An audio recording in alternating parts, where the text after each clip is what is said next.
In his past life, he saved a girl in exchange for his own life. He pushed the young lady aside when a large truck was heading straight for them. He thought that if he were to be reborn, he would want to live the life of a popular man with a harem. It was a clear day outside. There were two people in the clearing surrounded by a dense forest. The man swung his sword and the boy jumped away from him. The young boy frowned when the man asked him if they were done and if that was all he could do.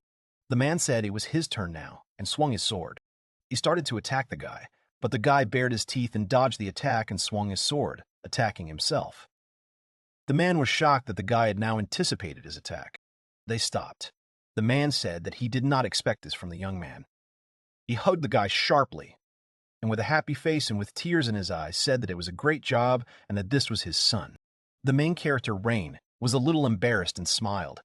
He thanked his father for what he had said, but said that he was not ready yet. The father looked at the young man with surprise.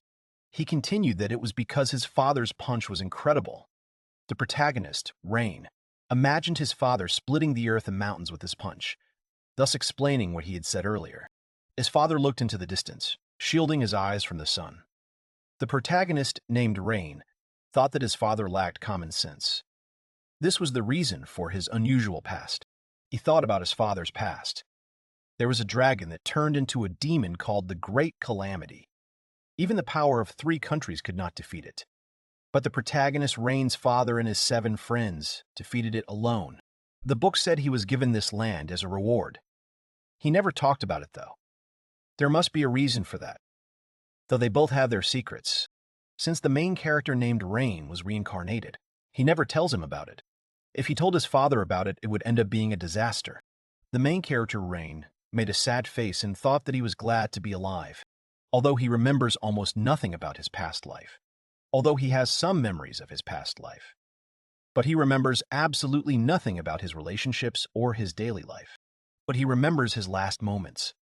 He remembers the episode when he reached out to the young girl, who was clearly surprised and frightened by this terrible situation.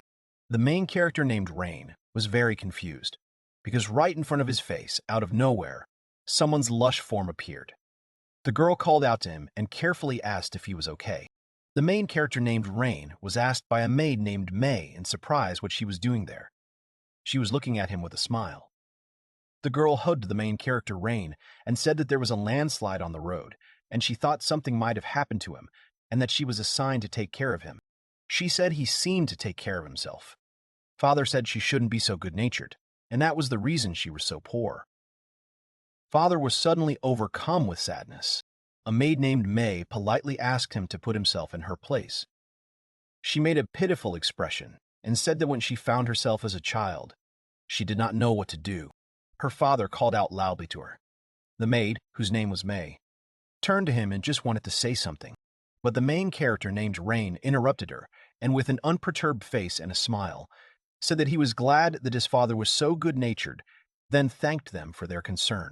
The father and the maid named May hugged the main character, Rain, with tears of joy. The girl said that the main character named Rain was so wonderful, and the father of the young man said that he was proud of his son. The main character named Rain was not very pleased with such a tight hug. After they let him go, the maid, whose name was May, said that something was waiting for him now. His father asked what it was. The maid, whose name was May, grabbed him and dragged him away, saying that he had important business to attend to and asked him to return immediately. The father, with tears and a dissatisfied face, reached out to his son. The main character named Rain called out to a maid named May and asked if she had any work for him. The maid named May turned to him and said that she did and asked him to help him with his lunch. She smiled and told him to choose his favorite mountain vegetables. The main character, Rain, thought that the family was short of money. After some time, the sky was covered with clouds.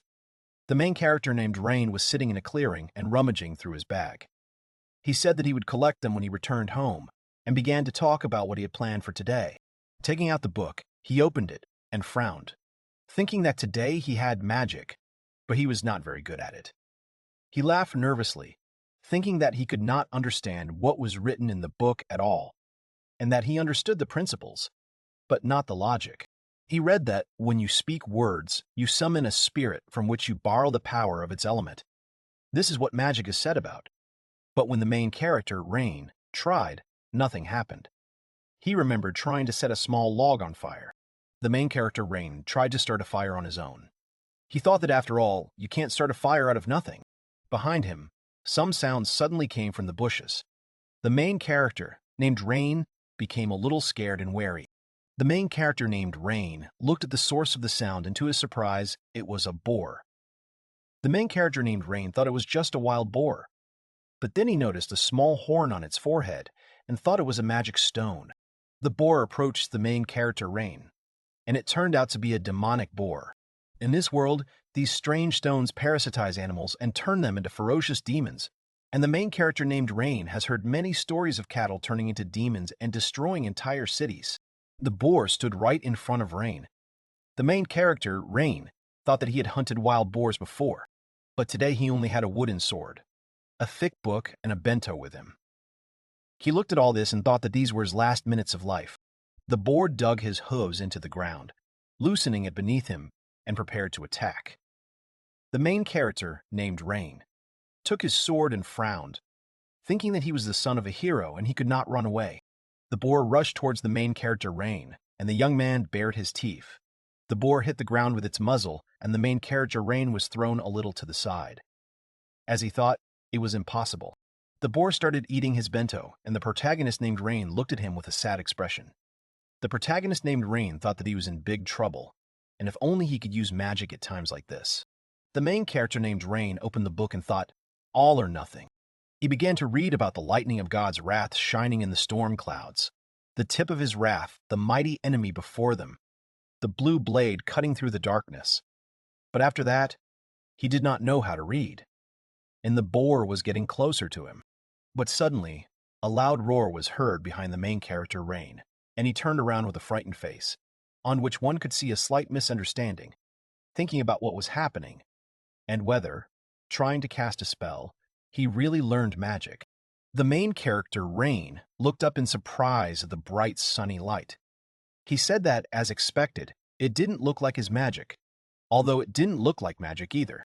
He extended his hand and said that it was very difficult to end the life of a demonic boar at once, and what kind of light this was. The main character named Rain touched something that went beyond this light, and quickly pulled his hands away from the unknown, loudly and fearfully asking what kind of slime it was. He watched in surprise as a young girl came out to him, without clothes, and hugged him tenderly, shocking him by telling him that she had finally found him. There was a strange sound. The main character named Rain fell to the ground, and this girl was touching him. The main character named Rain blushed deeply and began to shout at her indignantly, asking who she was, and said that his name was the main character named Rain Curtis, the son of Lord Religus. The girl looked at him a little dissatisfied and indignantly. The main character named Rain thought that maybe she didn't understand him, but then the girl said that her name was Marina. She blushed and said seriously that he gave his life for her. The main character named Rain was shocked. He thought that this was the same young girl from his last memory from his past life. The girl turned her back on him and said that she wanted to repay him in full. The protagonist, Rain, suddenly started bleeding from the nose. She sat between his legs and pressed herself against him and gently placed his hand on hers, not covered by any clothes. The main character named Rain said in shock and with a slight blush on his cheeks that it was dangerous, but it was very nice. She blushed deeply and began to sigh. After a while, she was already on all fours and loudly saying that she wanted to be his. The main character named Rain looked at her with a smirk and thought that this was not something that a teenager could hold back. There were loud noises in the clearing. After some time, the main character named Rain came home and said that he was back. He was met by their maid named May and greeted him. The maid, May, said a little nervously that she was sure she had asked him to pick mountain vegetables, and then asked the protagonist if it looked like mountain vegetables. She pointed her finger at Marina, who was standing next to Rain, hugging his arm. The maid named May repeated a little nervously that these were mountain vegetables with a very large, lush shape. The main character named Rain shouted at her with displeasure and indignation that this was not so. The father put his hand on Marina's shoulder and frowned, saying that he realized that the main character named Rain had gotten what he had asked for, his side dish for tonight, or rather, the material for his ideas. The girl Marina shyly covered her body with her hand. A maid named May punched the protagonist Rain's father with incredible force, and the young man fell to the floor with desperate tears in his eyes. Thus, the curtain rose on his popular harem life. The girl Marina stood in a very cute pose and growled in a gentle voice.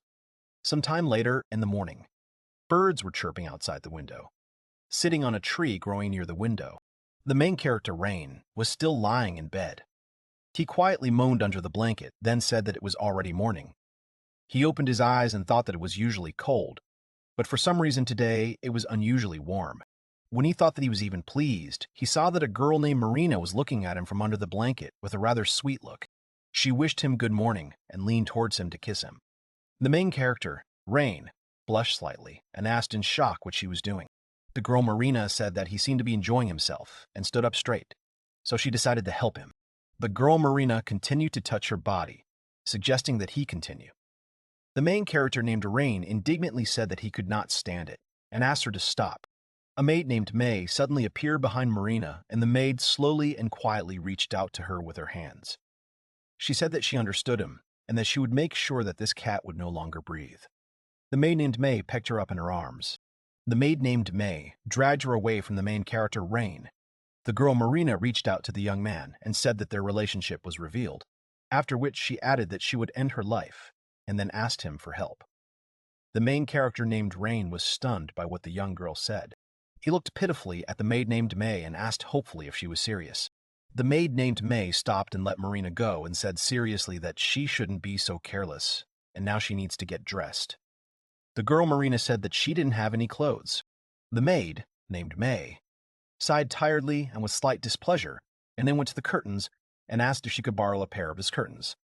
To which the protagonist, named Rain, replied that she could, and asked in surprise what she would do with them.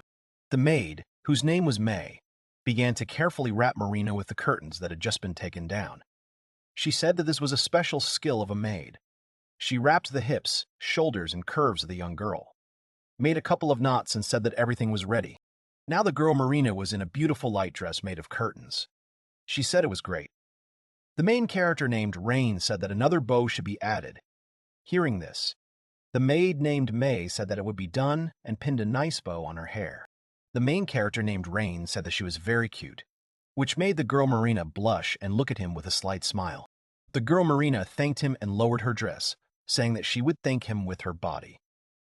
The maid named May looked at her angrily, saying that she had had enough. The father looked into the room and asked if he could come in now. The maid, whose name was May, said with guilt in her eyes that she had already forgotten about him, then allowed him in and apologized for keeping him waiting. The father pulled out a chair and sat down, saying that he wanted to ask him something. He clasped his fingers near his face, resting them on his chin and leaning his elbows on the table, and asked Marina who she was. He looked at them menacingly, and the maid, whose name was May, stood next to him, holding her hands behind her back. The main character named Rain and the maid named May stood in front of their father like little children who had just done something wrong. The girl Marina said that only the main character named Rain had shown kindness to her, who had been lonely for a long time. The main character named Rain looked at Marina with interest when she said that she always wanted to thank him for helping her once. She gently placed her palm on his chest and said that this was why she had come here after his life had ended. Father, unexpectedly for everyone, suddenly jumped up from his seat saying that this could not be, and that this was the magic of reincarnation. The father frowned and looked menacingly at the protagonist, Rain, asking if he had an incredible talent for magic, and wasn't it amazing? The protagonist named Rain, facing his menacing father, was a little taken aback, wondering how it came to this. The main character, Rain, trembled, trying to say something. The father mumbled and said that everything was clear and he did not know. The father raised his finger and said that the magic of reincarnation could change his life. The main character, Rain, sighed and said that it was cool. The maid, whose name was May, asked him what he was going to do with her. Father hugged Marina lovingly, with tears in his eyes and sadness on his face. He said that they would not be able to feed more people. Her father let her go and asked her seriously if she had a place where she could stay. The girl Marina said with a light and mysterious smile that there is. She hugged the hand of the main character, Rain, and said that it is where the main character named Rain is. The girl Marina pressed herself against the main character, Rain, hugging his hand. The girl Marina slowly reached out to the lips of the young man to kiss the main character Rain and said that she loved him. The father laughed a little nervously, repeating that this is where the main character named Rain is. And the maid named May said that it was useless. A maid named May called out to Marina. She turned to her, and the maid named May said that she would hire her as a maid, and the main character named Rain would be her employer. The girl Marina looked at the main character Rain and asked if he could handle it. The girl Marina smirked with confidence in her eyes and giggled, confidently saying that she would try to serve the main character Rain. After which the young girl thought that she would receive the key to his room. The father looked at them without much interest and said that now they would go to the mountains to see what his magic was capable of. After some time, they came to a clearing. Birds were flying in the sky. The father said that it was time to begin and asked what kind of magic the girl Marina could use. The girl Marina, looking into the eyes of the father of the main character Rain, said that she cannot use magic. The father looked at the young girl in shock, asking her if she had just used reincarnation magic. The main character named Rain made a pitiful face and said that he couldn't either. The girl Marina lightly patted him on the head, thereby calming him down. The father, looking at them, said that nothing could be done about it, and today they would have a special lesson in magic. Father said that magic, simply put, is the power of imagination. But it is not easy to imagine something powerful, and to compensate for this, they composed poems corresponding to the elements. This is the essence of pronouncing magic. He went on to explain that there were 7 elements in total, and that learning would be faster if one practiced with the element that was easier to visualize. The girl Marina and the main character named Rain looked at him in confusion, asking again about the performance and the elements. The father stood in a small stupor and with slight displeasure said that perhaps it would be better if he showed them. Father said that you need to mix the magic power with both hands. He brought his palms closer to each other, and a flame appeared between them. He said that you need to imagine the shape of the magic power while pronouncing and use it. He launched the flame towards the forest. There was a huge explosion, comparable to a nuclear one, and the hill was almost completely destroyed. Father was quite surprised and said that it was happening somehow, although he did not even try. He said with a little whine that he couldn't believe that even so, the power was so huge. The girl Marina patted him on the head, telling him to keep his nose up. The main character named Rain looked at them and thought about what would happen if he invested. The whole world would end. After some time, the father said that now it was their turn, and first they would practice mixing the magical power. And if they trained for half a year, it would take shape. The girl Marina brought her palms closer to each other, and after some time, a crystal appeared there. With an unperturbed face, she said that everything was ready, and she froze the water in the air. The father was surprised and said it was amazing. The main character, Reina, was not doing well, and he said she was more talented than he expected. Afterwards, he stopped and said that something was wrong with the girl Marina, and there were snowdrifts around her. The father looked at her a little scared. He shouted at Marina that the magic power was out of control and she needed to calm down. He said that she needed to calm her mind. His feet began to freeze. Afterwards, the father's entire body was covered in ice up to his neck. The main character, named Rain, called out to him worriedly, and the father said that he was the only one who could help him now. The main character, named Rain, looked at his father worriedly. His father looked at him seriously and told him to use magic with another element so that they would neutralize each other.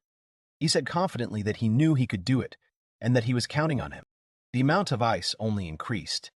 The main character, named Rain, looked at the ice and thought that if he did not do something, his father would end his life. He looked at Marina and tried to think how the girl Marina used ice magic. He frowned, and the young man thought that if she was able to freeze the water in the air, then she should use a counteracting element to the water. Suddenly, someone called out to him from nowhere. The girl Marina told him to run away from there. But the main character, named Rain, covered his stomach with his hands and said that he was not running away at this rate.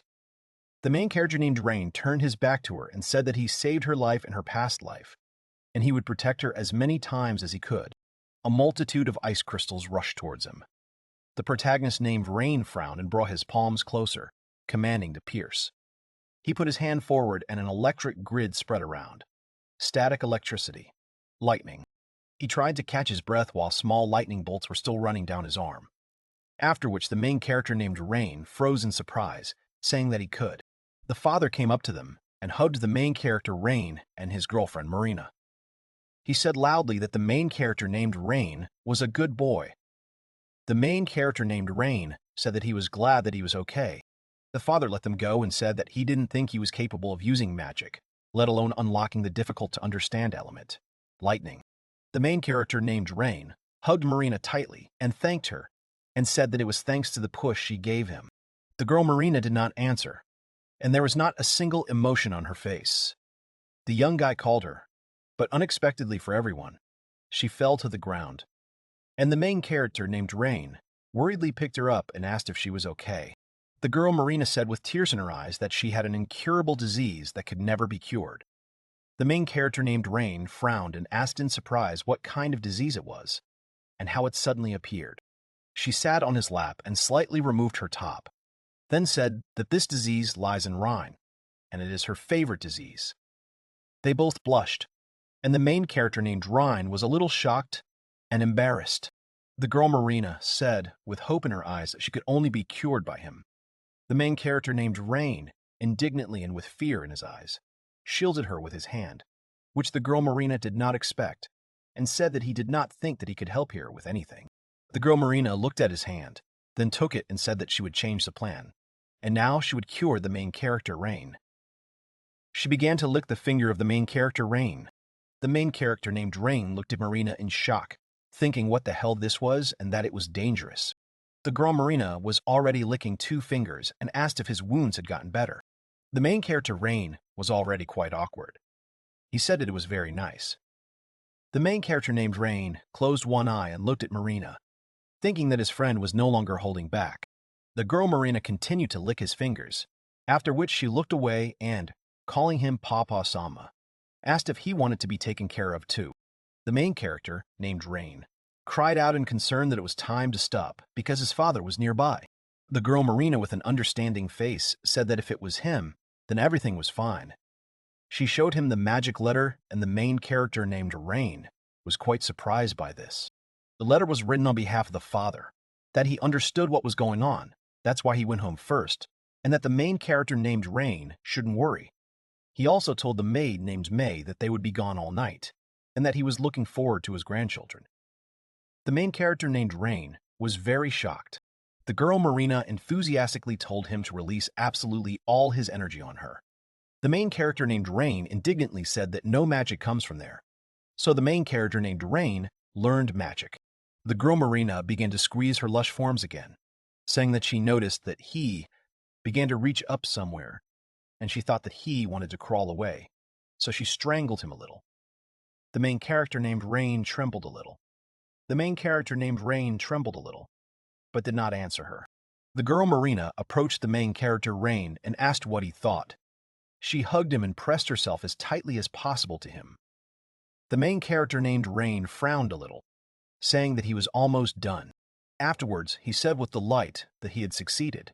A flame appeared between his palms. The girl Marina smiled slightly and said that it was simply amazing, while the father, with tears in his eyes, hugged the young man and said with delight that this was exactly what he expected from his son. After some time, they came to a clearing. The father said that they were both making remarkable progress in magic. The main character, named Rain, thanked him. They looked at Marina, who was skilled in magic, and the main character named Rain said that he was no match for the girl Marina. The father, in order to encourage his son, told the protagonist Rain that when it comes to wielding a sword, he is very experienced, and they will have another duel soon. Suddenly, a maid named May appeared from behind, quickly running towards her father. She called out to the protagonist's father, Rain. He turned to her and asked what was the matter, and whether there would be no side dish for dinner again. The maid, whose name was May, snapped at him angrily and said no. The maid named May trembled slightly and said that a terrible epidemic had broken out in the village in their territory, and the first symptoms had appeared. The father was shocked by this news and became slightly wary. The maid, May, closed her eyes and said that according to the report, after suffering from diarrhea and vomiting something like white water, the victim's body freezes and dries up completely. She continued that it was a disease that would end life in a few days. Father asked seriously about the healer Lilini. The maid named May said that she asked for help, but it seemed that she would not arrive soon. The main character named Rain began to speculate about what would happen to the villagers. The girl Marina tugged at his clothes slightly. The main character named Rain looked at his companion and asked what happened. The girl Marina whispered something in his ear and he frowned. He said seriously that he understood everything. The main character, named Rain, proudly placed his hand on his chest and called out to his father, saying that he knew what kind of disease it was and that perhaps they could save the residents. The father asked in shock how they were going to do this. The main character, Rain, asked with a serious look if there was a place around here with a lot of salt.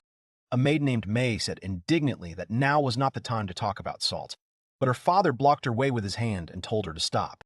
Eventually, the father agreed with Rain and said that there were salt deposits to the west of their location and that it would take about 10 days to deliver by cart. Then the father asked them how they were going to deliver it without a cart.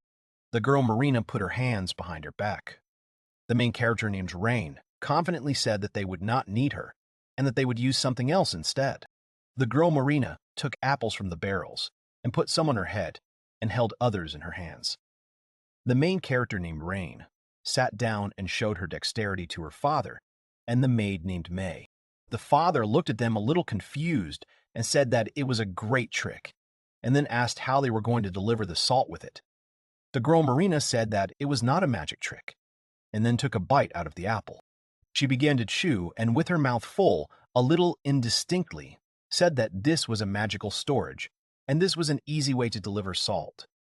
Father, looking at her, asked her to say something understandable. The main character named Rain explained that this is a magical storage, invented by a girl named Marina, and with its help, it will be easy to deliver such a quantity of salt. You can put water and large things there, and the food will not spoil. And you don't need a cart. The father asked how they would get there, if they would run. The main character named Rain smiled a little uncertainly and said that if he were with his father, it would be faster to run. But since the girl Marina was with him, he would use something. The main character named Rain raised something up.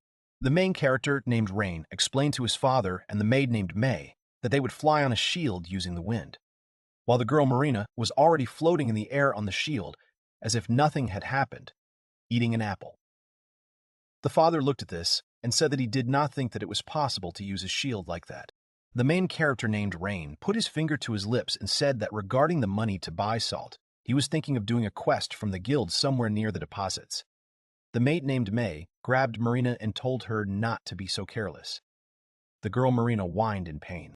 The maid, whose name was May, smiled slightly and, without letting go of Marina, said that she would then pick up a task to end someone's life.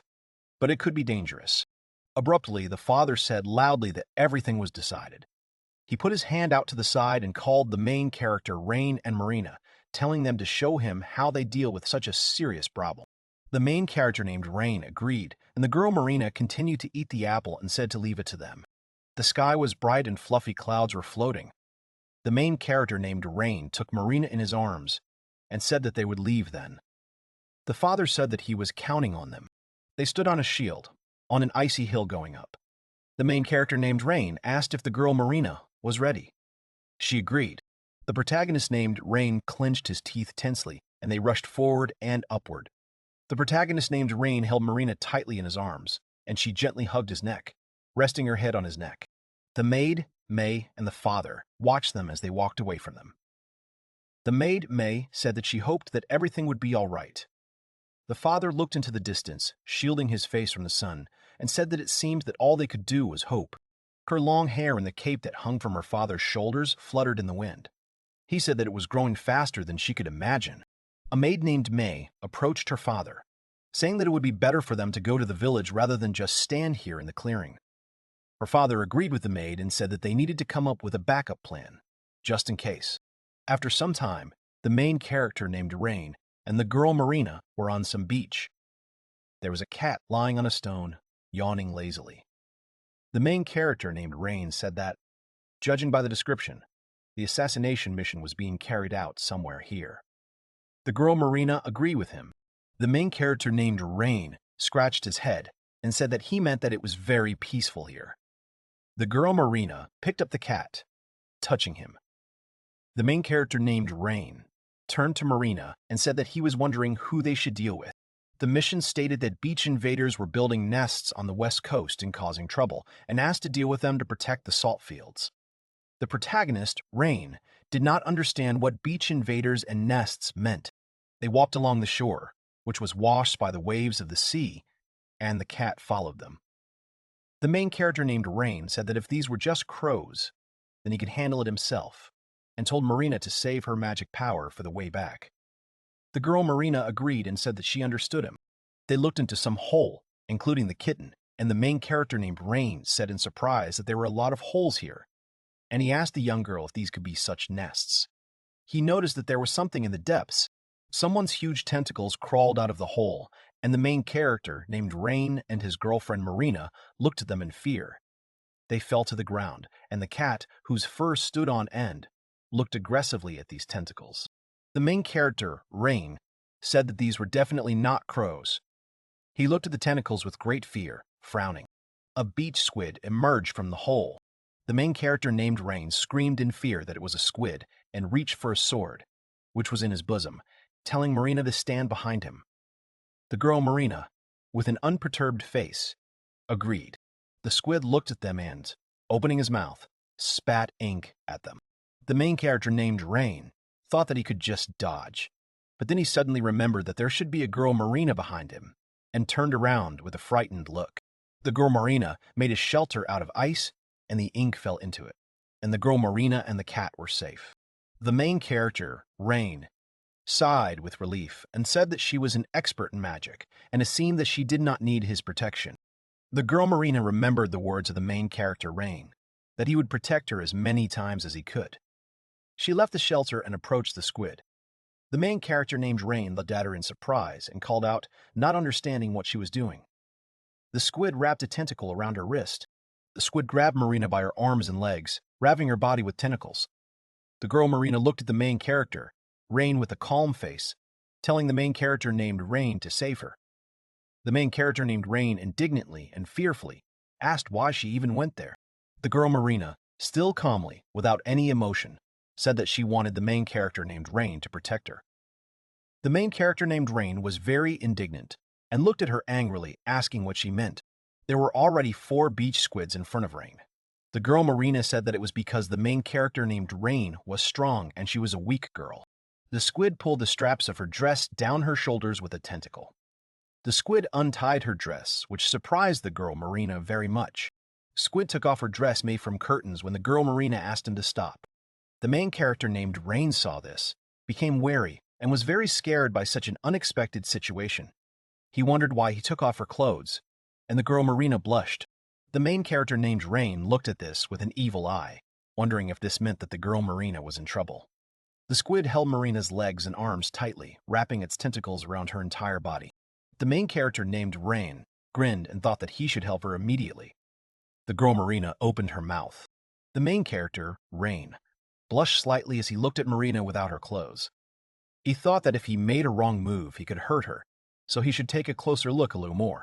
The main character named Rain watched as the squid wrapped around not only her curves, but also her hips and crawled with its tentacles right towards the girl.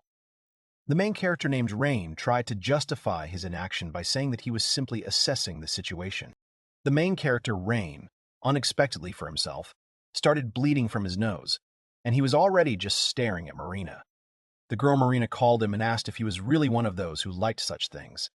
She bit off the tip of the tentacle that was in her mouth. The main character named Rain looked away, embarrassed, and said seriously, blushing, that, of course, it wasn't like that. He nervously raised his hands up and, with his mouth open, shouted that it wasn't like that at all, and he was just assessing the situation to save her. The squid turned Marina around and opened his beak. The girl Marina, with a calm face, said that if he wanted to save her, he had better hurry, otherwise she would be eaten. The girl Marina looked at the main character Rain with a grin. The main character named Rain was wary and very scared of what was happening before his eyes. He grabbed his sword sharply and struck the squid, deftly cutting it into pieces. He sat down on the ground with a menacing look, holding Marina in his arms. The main character, Rain, said that he would not give her to anyone. He smirked as the girl Marina held her protector tenderly by the neck. After some time, the girl Marina finally tied the last knot on her dress. They sat on the beach, and the girl Marina apologized to Rain for her mistake. She looked guiltily at the main character, Rain, and then said that it was all her fault and that she had caused him problems. The main character, named Rain, smiled slightly and blushed, saying that it was not true and that it was his fault that he did not save her right away. The girl Marina stood up and said that everything was fine and she would be more careful next time. The main character named Rain looked at her with a smile. A moment later, the squid grabbed her again and dragged her into the water. The girl Marina, with hope in her eyes, reached out to the young guy. But the main character named Rain stood in a stupor and did not know what to do. The squid took off her clothes again, and the girl Marina opened her mouth in fear. The main character named Rain desperately called out her name, and the girl Marina still calmly asked him for help while birds were flying above them. Thus, they got a little trouble on their hands. A week later, there were already many barrels of medicine on the village street. Thanks to this medicine, the disease finally retreated from the villagers, which was expected from the hero's son, but no one saw him that morning. Passers-by looked with surprise and some indignation at how the main character named Rain and his girlfriend Marina were lying tiredly under a tree. They were so busy fighting the disease that the main character Rain had a breakdown.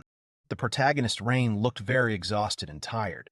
They realized that dehydration was the main cause of death among infected people, and in that case, they just needed to moisturize them.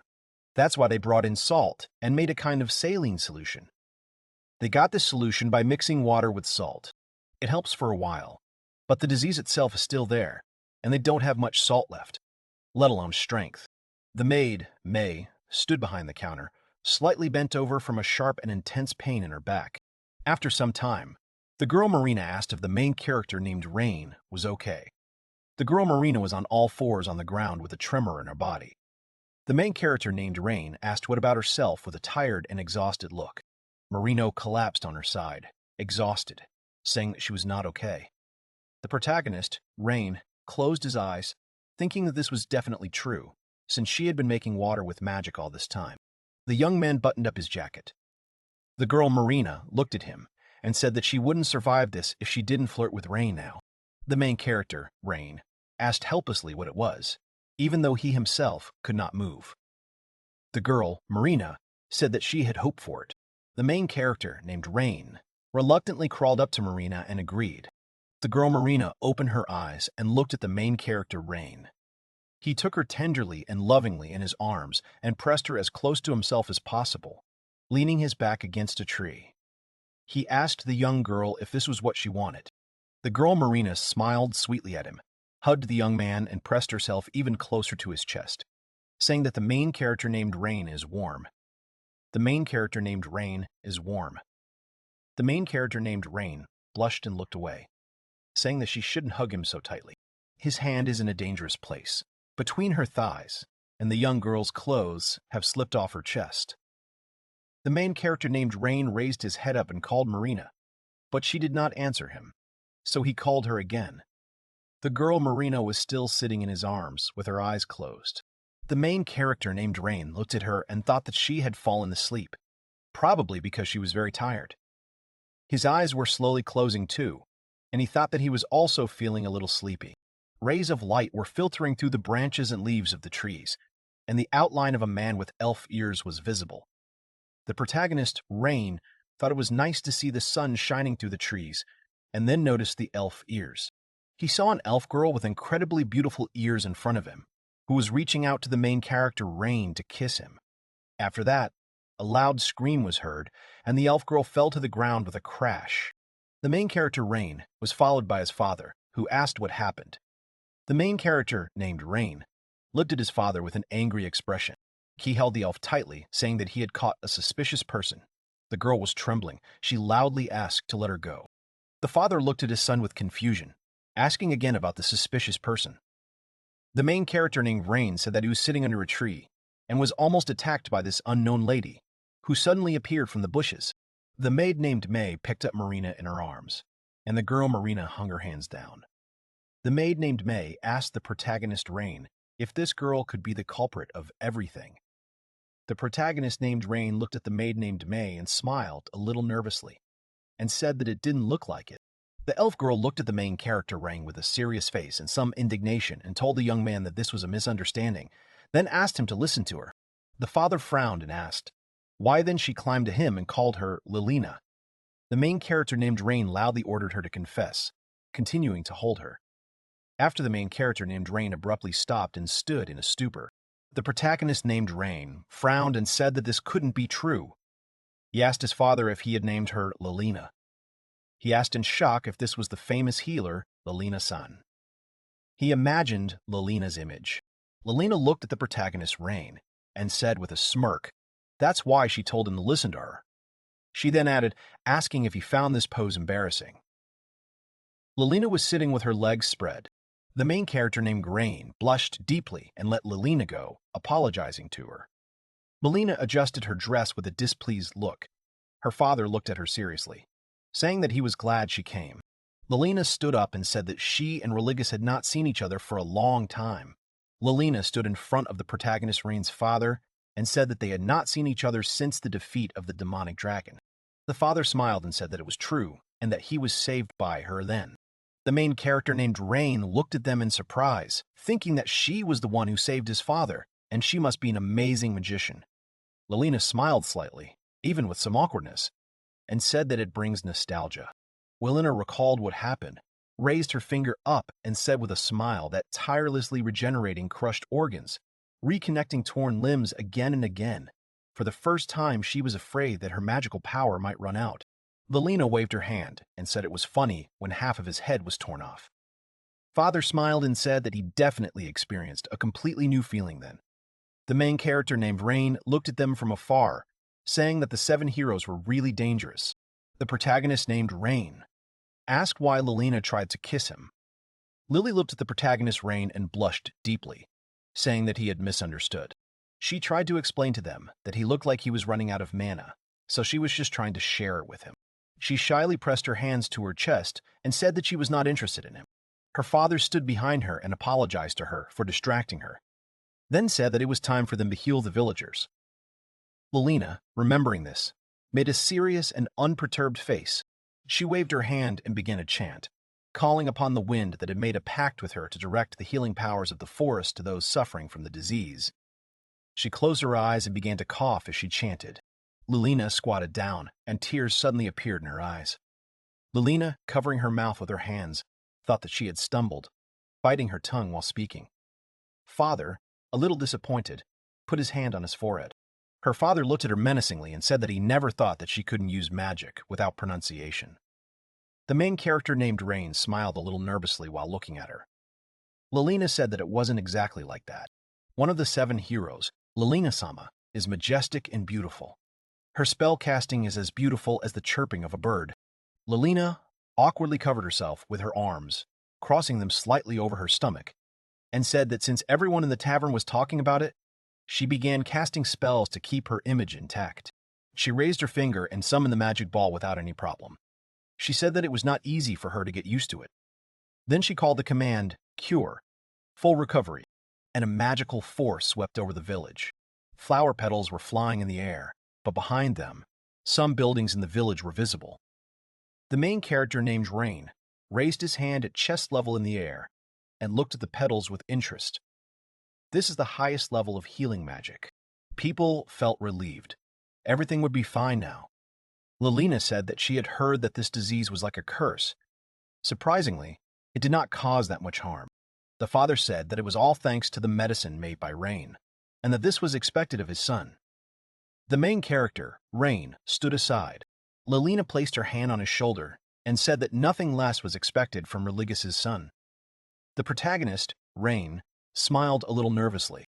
After that, she suddenly froze and looked at her father with visible shock on her face. After which she asked him if he was really his son. The main character named Rain, pressing his arms along his body, awkwardly said that he was his son. The father asked in surprise if he hadn't told her. Lilina put her hands on her hips in displeasure and said that he had never said that he had, let alone married. The main character, Rain, looked at her a little angrily.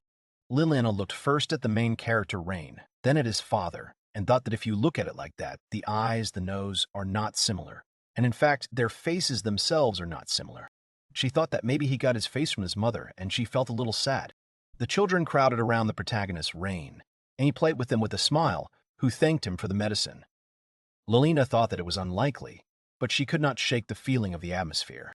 Lilina tenderly stroked the main character Rain's head, and with a warm smile, told the young man that he looked very much like Religious. The main character named Rain asked the girl in surprise if that was true.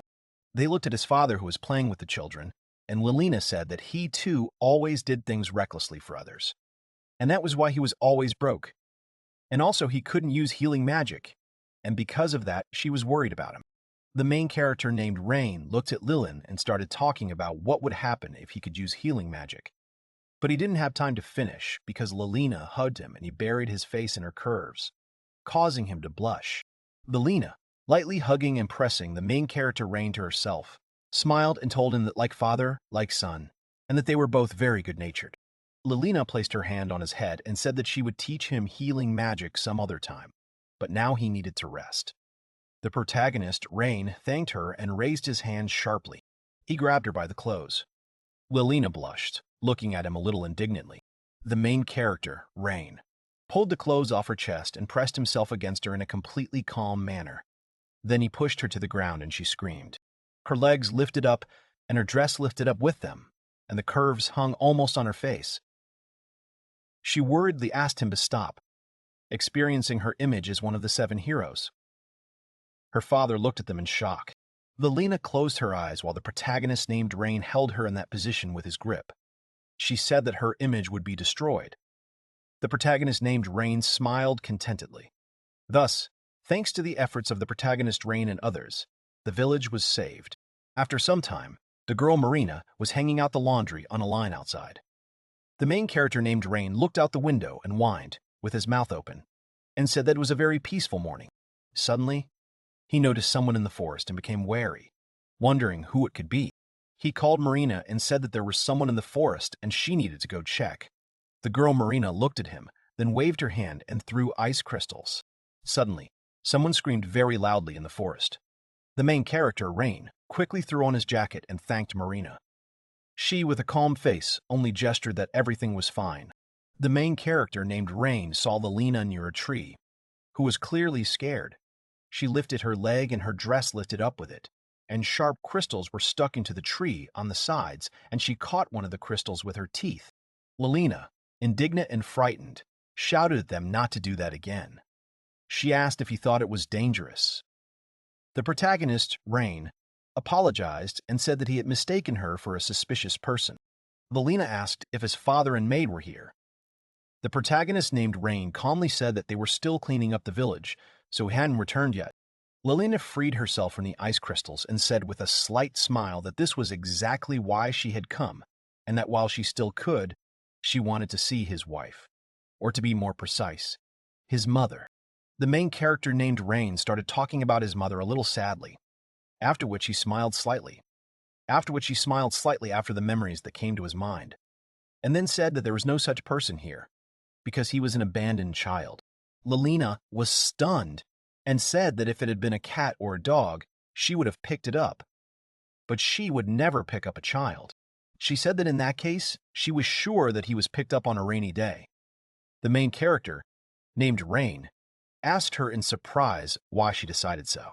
Lilina had a slight grin on her face and said that this is the first thing that comes to mind, judging by the name of his equipment. The name is the main character named Rain. The weapon is a fire sword, a wind shield, and uses the power of the wind. She put her finger to her lips thoughtfully and said that the fact that there was no blood relation meant that his skills with magic and swordsmanship were the result of his training, and perhaps he could learn it then. The main character, Rain, asked in surprise what she meant by learn. Lilina raised her finger and summoned a magic ball. She said she meant healing magic and asked if she had promised to teach it to him. The main character named Rain reached out to Marina and offered to teach her together. The girl Marina asked the young guy in surprise if she could. Lilina patted her on the head and said that she could do it without any problems and that she had heard that the girl Marina was capable of magic. She said that she would teach them in turns. She moved away from them a little and told the main character Rain to put his hand in front of him. and she put it out herself. The main character named Rain put his hand in front of him and asked if he was doing it right. Lilina said that everything was fine. She said to take this and clench it with his teeth. The main character named Rain took the small piece of wood in his teeth and looked at Lilin with confusion. Suddenly, she swung a dagger at him with a menacing look. The main character named Rain became wary, but then grabbed the dagger with his fingers, preventing himself from being hurt. Lilina looked at him sternly, saying that if he defended himself, nothing would work, and he would not be able to heal without getting hurt. The protagonist, Rain, frowned and asked her to wait a bit. He grinned uncertainly and asked why they couldn't use his finger. Lilina frowned and asked discontentedly to let her tell him the words of a certain sage. She quoted the words, "Stab yourself with a knife and you will be given healing power." The protagonist named Rain smiled a little nervously and thought that something like this would be said by an old-fashioned reincarnator just for the atmosphere. Lilina swung her dagger again and said that it opened. The protagonist named Rain looked at her warily, and Lilina sharply thrust the dagger into his palm and looked at him with a satisfied grin as he winced in pain and grabbed his wrist. The girl Marina called out to the main character Rain in concern. The main character Rain sat down on the ground, and Lena put her arm around his shoulders, sternly telling him not to panic, and that she would cast a healing spell right away. The girl Marina looked at them in panic. The girl Marina took his wounded hand in her hand and said that this spell only fights pain, and he should remember what it was like when she heals his wound.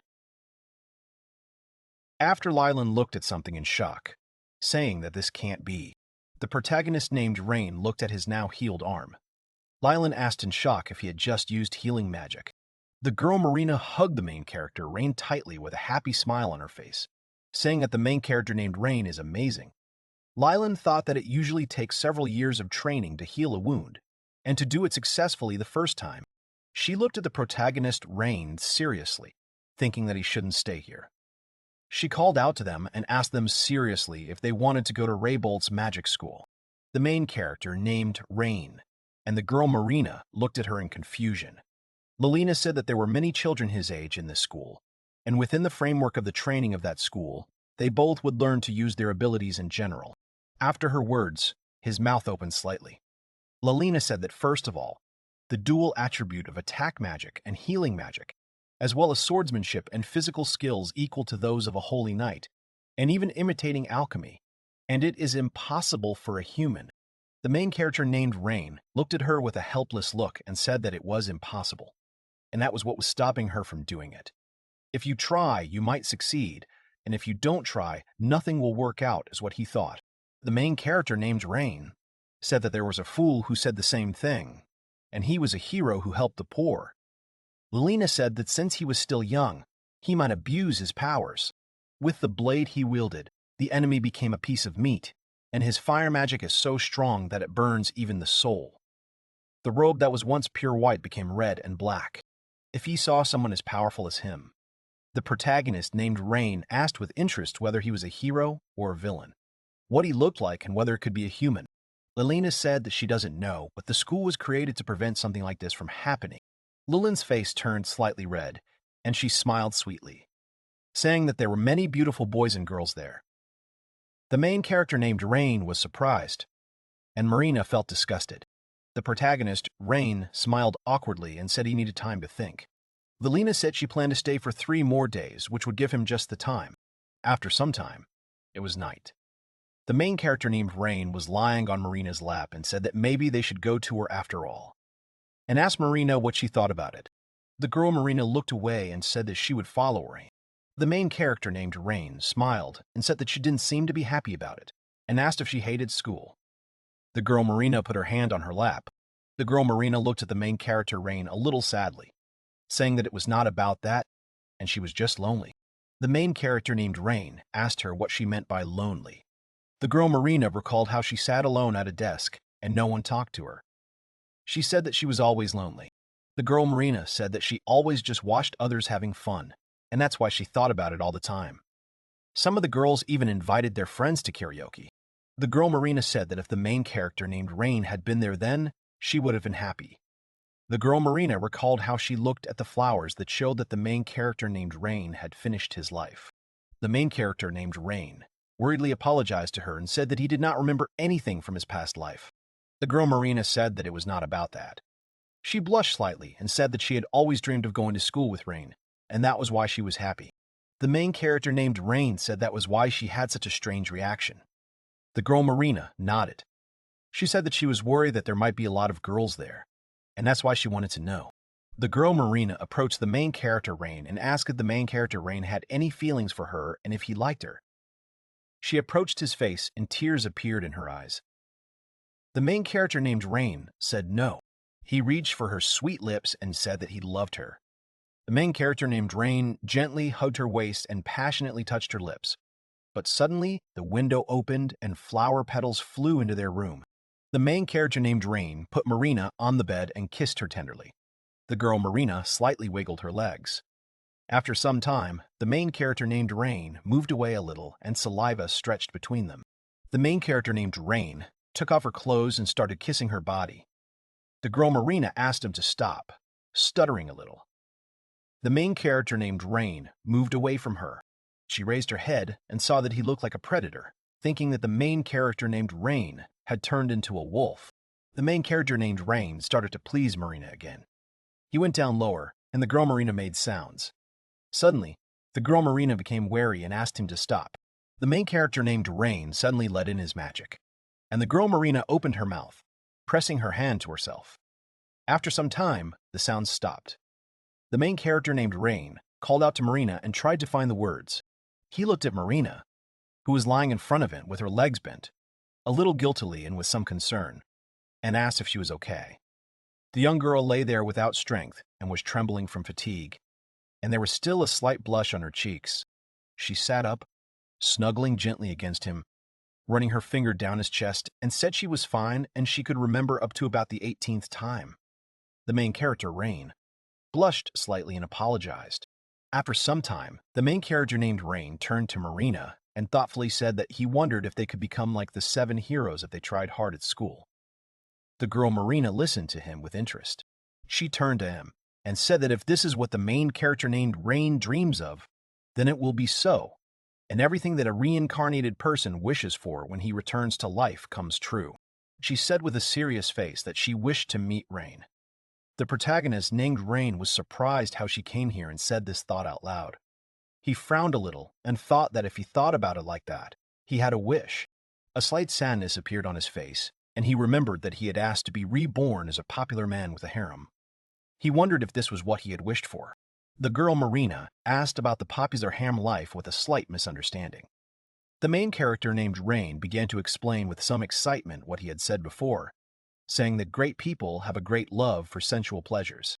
The girl Marina covered herself with a blanket and mockingly asked if he got his brains from Payo Payo. This was a strong blow to the main character, Rain. Thus, he learned his lesson. Even before going to school, be careful not to overdo it. From the memories of the work of a maid, it can be said that the day of a maid is very tense and stressful. It begins with washing, then cleaning and cooking, but the girl Marina did not put in much effort. The maid, whose name was May, scolded her, saying that she had not hired her to eat apples here. The protagonist, Rain, was curious about Marina's storage that she carried with her. It can store almost anything. He noticed that she never showed what was inside her vault. He decided to open it, and to his surprise, inside was the same kitten they had met on the beach. The main character named Rain looked in shock at the cat, who was reaching out to him with his paw and wondered if it was Schrodinger. You could see surprise and incomprehension on his face. The cart pulled up to the house. Rain said that it was time for them to leave. Marina answered him that it was good. Religious and May pounced on the girl and the boy and began to hug them. Religious began to cry and shouted that he was already waiting for them to grow up in the academy. May also began to cry and said that they should be careful in the city. Let them not even try to drink raw water and listen to strange men. Religious turned to Lilina and said that they were leaving their protection to her. The girl replied that she was one of the 7 heroes going with Marina and Rain, so there was no need to worry. The heroes left. They had to stop because Lilina felt sick. Rain said that he was asking for forgiveness. Lilina answered tiredly that she had never been particularly fond of transport. Rain asked the girl why she decided to accompany them. Marina innocently said that not only did Lilina have an extra chromosome, but it was also useless. Lelina angrily asked that Marina was not speaking too rudely. Rain decided not to continue the argument and said that in any case, they needed to continue their journey quickly. The guy thoughtfully said that if bandits attacked him in such a place, Marina interrupted him and told him to look up. The guy raised his head and saw the inscription. Come on, a gang of orc bandits. Marina and Rain thought that these were the ones who would attack them. They heard laughter and shouts behind them that they were unlucky to stand here. The girl and the guy turned their heads and saw the gang. At the head stood a girl who shouted that this forest was the territory of their band of orc bandits. There was no need to put up useless resistance. They were captured. The girl jumped up and down joyfully and shouted that she had said it today without even biting her tongue. All the bandits shouted joyfully. One of them shouted that they had expected nothing less from the eldest Karen. Rain looked at them in shock and also took his papers, on which it was written that this forest was the territory of their band of orc bandits. The guy awkwardly interrupted the girl and asked what would happen to them in captivity.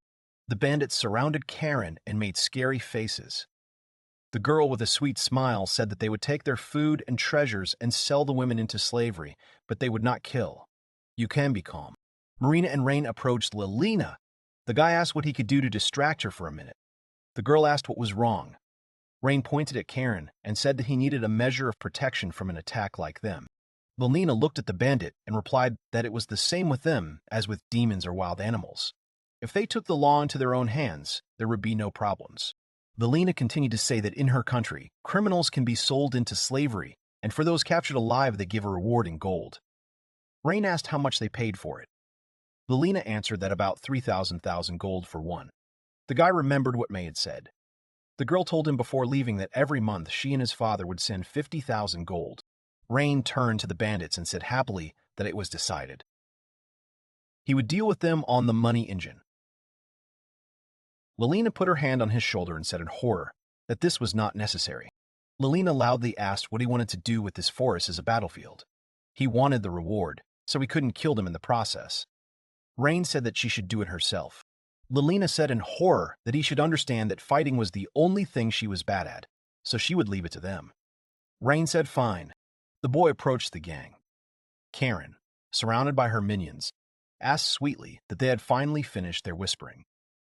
Rain sternly said that he, as a man who aspires to be a hero, cannot turn a blind eye to villains. Rain took out his sword and shouted that they should get ready. A gang of useless orcs. Karen shouted resentfully that they were orcs robbers. What kind of useless? Rain asked if it was really true. Rain said loudly that he wished they would obediently surrender without fighting, but he knew that wouldn't happen. Karen looked at him angrily and shouted no. Bandits started attacking them from behind. The criminals shouted that they were now being targeted, but it was too late to apologize. Rain quickly turned around and prepared for battle. Rain thought that he couldn't deal the bandits a fatal blow. He just had to neutralize them. If he held back just enough, Rain lightly touched the bandits with his sword. The criminals flew away from him, screaming a few meters. Karen scratched her head and looked at her friends in surprise and wondered what had just happened. Rain shouted to Lelina that he was asking for forgiveness, but the bandits weren't dead. The girl approached the criminals and said that he should calm down. He was on a string, but everything was fine. Rain was attacked by a bandit with an axe. The criminal raised his weapon high and shouted that he was just a little boy, no need to act like a hero. Rain gripped the hilt of his sword tightly and thought that this was bad. If attacked from behind, he would not be able to hold back. The robber was attacked by water. It completely covered his head, and he began to drown. Rain saw how Marina controlled the water. The guy joyfully shouted that he was very grateful to her. The other bandits excitedly shouted to Karen that at this rate they would lose. The girl angrily shouted that they should all attack at once. Marina poured water on the ground where the bandits were standing. Rain saw this and touched the ground.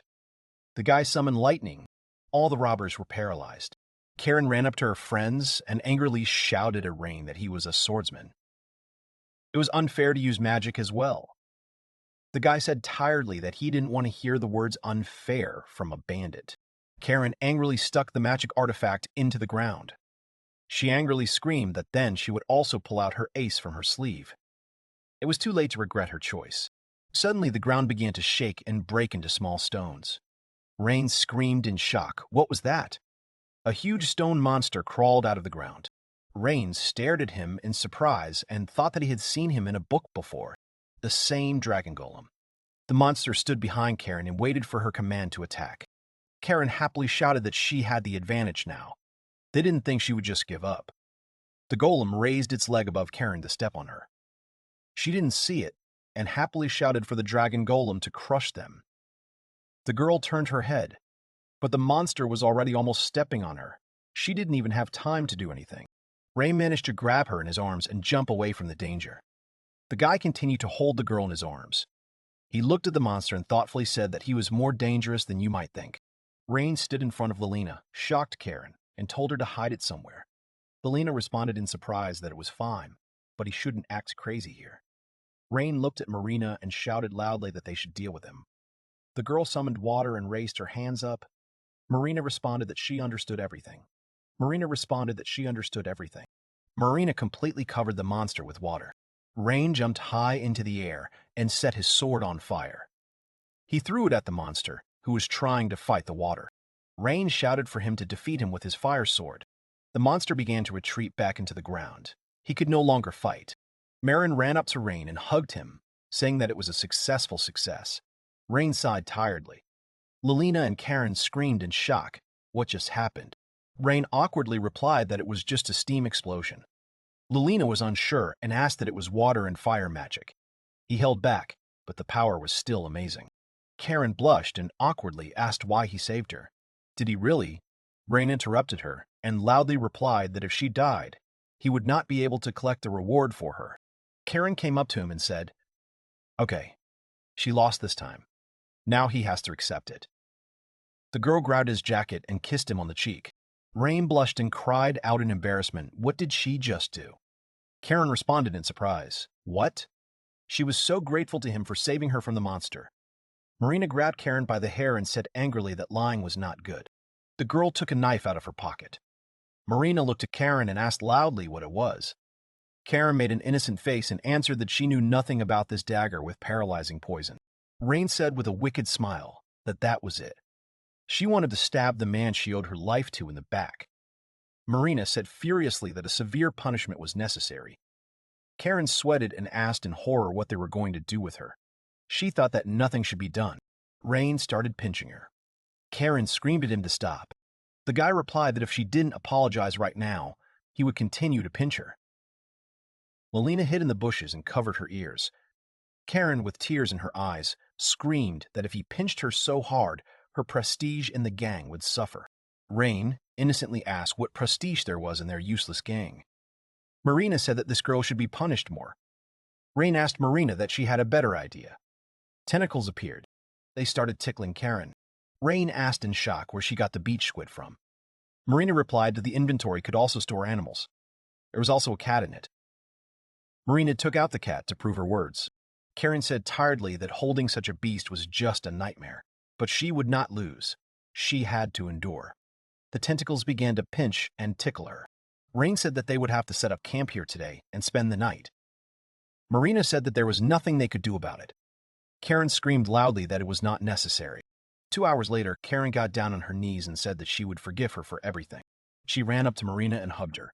The girl said that although she was useless, she was a good girl for apologizing.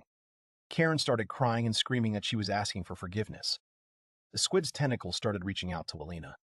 The girl asked Marina why the squid was coming to her. That's how their adventure in the forest on the way to the city ended. They managed to deal with the terrifying gang of useless bandits and defeated the monster. The heroes headed towards the gates of the city of Radal.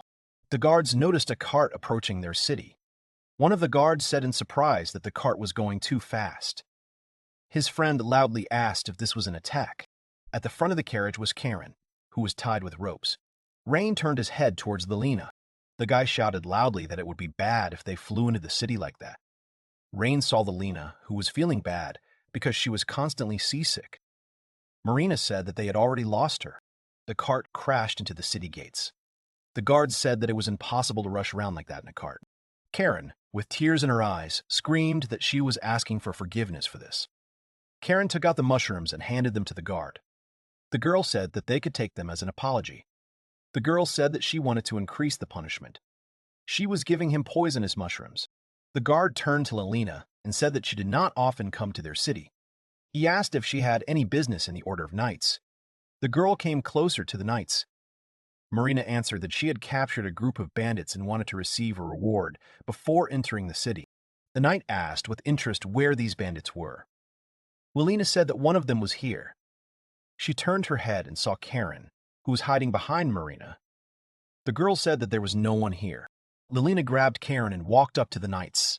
She showed them the bag and said that the others were here. It was a magical vault. Anything could fit in it. The knight asked in surprise that she was joking. Lelina took the bandits out of the bag and said that here they were, and now they needed to count them so that she could collect the reward. The knight said in shock that he heard that it was not an equal battle. Also, that unknown mania, as expected from the heroine. Lelina replied that it was not so. Lelina put her hands on Marina and Rain's shoulders and said that she was not the one who caught them and used that magic. The two of them did it. The knight said in surprise that she shouldn't joke like that. Lelina asked him what he thought, that she was joking. This guy is the son of Religus. The knight simultaneously shouted that this couldn't be. They came closer to Lelina. The knight laughed and said that if it was the son of Lord Religus, he would believe it. Lelina laughed and said that it was true. Who in their right mind would not believe it? The knight said that it was good. Then they would start checking. One of the knights approached Karen, who was in shackles. Marina looked at her sadly. Before leaving, Karen told her with a smile that, although it was not long, it was fun. The knight returned to the room saying that he apologized for the wait. He went to the counter and said that here was their reward, which was 10 million gold. Everyone stared in shock at the huge bag of gold. Lelina and Rain hugged each other in surprise. The guy screamed loudly that there was so much money. Lelina hysterically replied that they should calm down. It was only 10 million gold. The knight opened the journal and said something else about the bandits. It seemed that they used to be adventurers, but it was unclear why they stooped to robbery. The knight continued to say that they would be punished with forced labor, but the leader, Karen Ox, would be executed unless someone bought her as a slave. Rain replied that it was clear. The guy went to the hot springs. He happily said that he didn't think that you could still book something like that there. A group of people asked the knight why they let wanderers in. They added that they understood that they were adventurers, but that it was very rare for the entire premises to be booked. Lelina shouted through the wall that adventurers usually came here after receiving a reward. Rain replied with a smile that it was good that they caught this group of Neanderthals. Karen jumped on the wall and screamed that they weren't Neanderthals. He said that on purpose. Marina shouted for Karen to come down. It was dangerous. Lelina awkwardly said that Rain was cute and so similar to Religus. She couldn't believe that he spent his hard-earned money on such a purchase. Liliana looked at the girl. Karen screamed angrily. What do you mean such a purchase? She wanted to start a fight. Marina managed to grab her and calm her down. The girl began to wash it thoroughly. She asks why she is doing this to her. Next in line is Liana. The girls scream and fall on top of each other. Rain shouted that he was coming out. They could take their time. The guy was sitting at the table and waiting for the girls. When he saw them, he joyfully shouted that he was waiting for them here. Karen was dressed in new clothes. She shouted with a smile that she was sorry for the wait. The girl says that they didn't have her size, so she replaced it with a lace. The girl asked Rain how he liked her new outfit. If it was cute, he could praise it. Rain patted her head and awkwardly said that yes, it was very nice. Karen smiled and replied that she was very glad that he liked her new clothes. She had never seen clothes like this before. Lelina told Rain that she was sorry for keeping him waiting. The boy replied that there was no need to apologize. He had enjoyed a sumptuous dinner there. Karen looked at the floor and saw food. She said angrily that she was also very surprised. She was not even given a chair for a slave, but just the ground for her to eat on. Karen put her hands in the food and said in disappointment, "What the hell is this?" in the shape of meat. Rain laughed awkwardly and said he thought it was edible. Maybe it was even tasty. Lelina looked at Karen and asked Rain why he bought it. He spent all his money on it. Rain said that they wanted to execute Karen and he felt sorry for her. Rain continued to say that she didn't seem like a bad girl, and Marina liked her. Besides, if you think about it, only they could pay that kind of money. Karen angrily screamed that she was not cheap. Lelina answered that then she should work off all the money spent. Marina stood up from her seat and put her hand on Karen's head. She told Lelina that Karen would become skilled after all. She would be teaching herself. Lelina said irritably, which didn't sound very convincing coming from her lips. Rain looked at Karen and asked with interest that she had parents. The girl answered with a smile that she didn't know. She had never seen them in her life. When she was a child, there was no one near the house except for the old man next to the oak tree. Lilina asked how she learned to speak human. Karen replied that when everyone was gone, she received a lollipop. She decided to eat it and then began to talk. Lilina took out a piece of meat and handed it to Karen, saying that she was a good girl for saying that. As a reward, she would give her this mysterious meat. Melina looked at Rain. The girl asked if he was going to use a chain on the slave. Rain replied that he didn't think she would be that naughty. Everything will be fine. Lilina and Rain looked at Karen. Marina wiped the sauce from Karen's cheeks. Lilina sighed tiredly and said that the rooms were booked, but there was also a slave with them. The girl added that he should be more careful. She could attack while he was sleeping. Rain answered with a smile that everything would be fine. No need to worry. Lilina came into the room and said in surprise that everyone had already fallen asleep. She looked at Karen and said that she had made it all up. She was still a child. She looked around the room and asked in surprise where her bed was. Lilina looked at the floor and saw the bed that was supposed to go to Karen as a slave. Lilina woke Karen up and screamed loudly that her bed was on the floor. Karen screamed loudly that she was asking for forgiveness. There were 3 days left until the entrance exams. The day of the entrance exams came. The heroes walked along the city street. Rain excitedly said that he was worried. Marina said that yes, she was also not calm. Rain asked where Lilina was. Marina said she had things to do and had left early.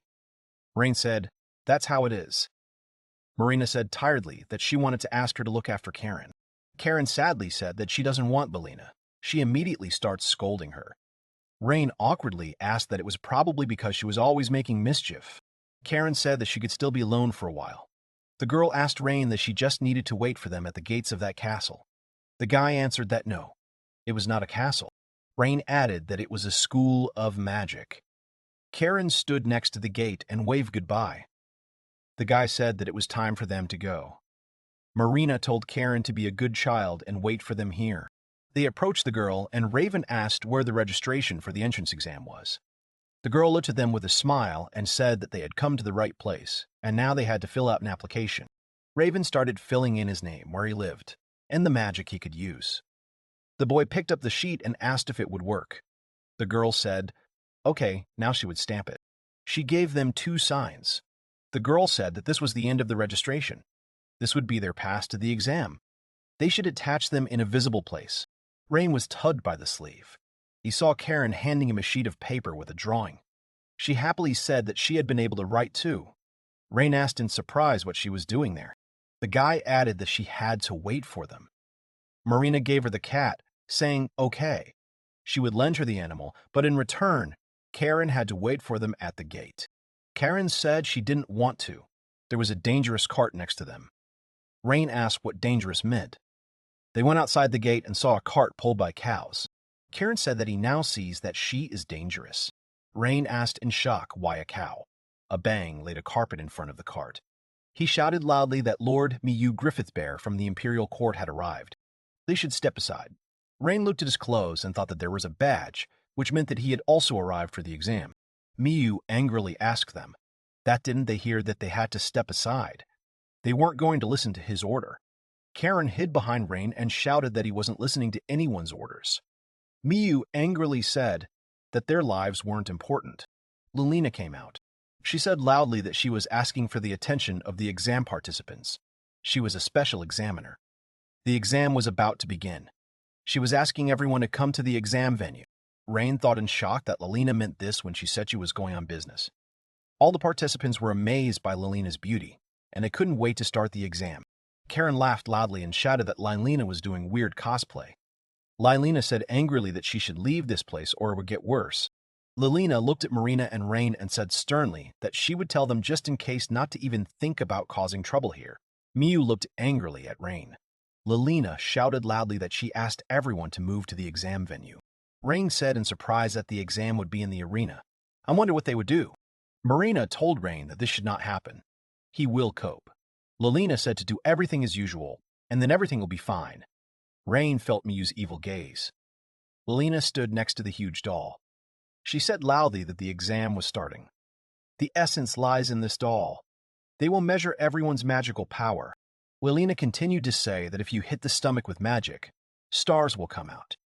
They can use their strongest magic. If more than 3 stars come out, then the exam is passed. The girls shouted loudly that they could begin. A guy came forward and began to call for fire, saying that hellfire rise before their eyes and burn the enemies. He released several fireballs at the doll. Stars started falling out of the doll. Someone shouted in surprise that it was really cool. He got 4 stars. Rain and Marina watched the exam from the stands. The guy asked in shock why they were pronouncing the spell so strangely. Marina replied that she didn't know, but it sounded vile. Miyu heard their conversation and said that this is how nobles cast the spell, and common people simply can't understand, but he agreed that they were vile. He would show real magic. The boy entered the arena and loudly said that he was the legitimate heir of the highest dignitary of the empire, and his name was Miyu Griffithbear. He began waving his arms and shouting for the wind to come and destroy the enemies before his eyes. The wind hit the doll.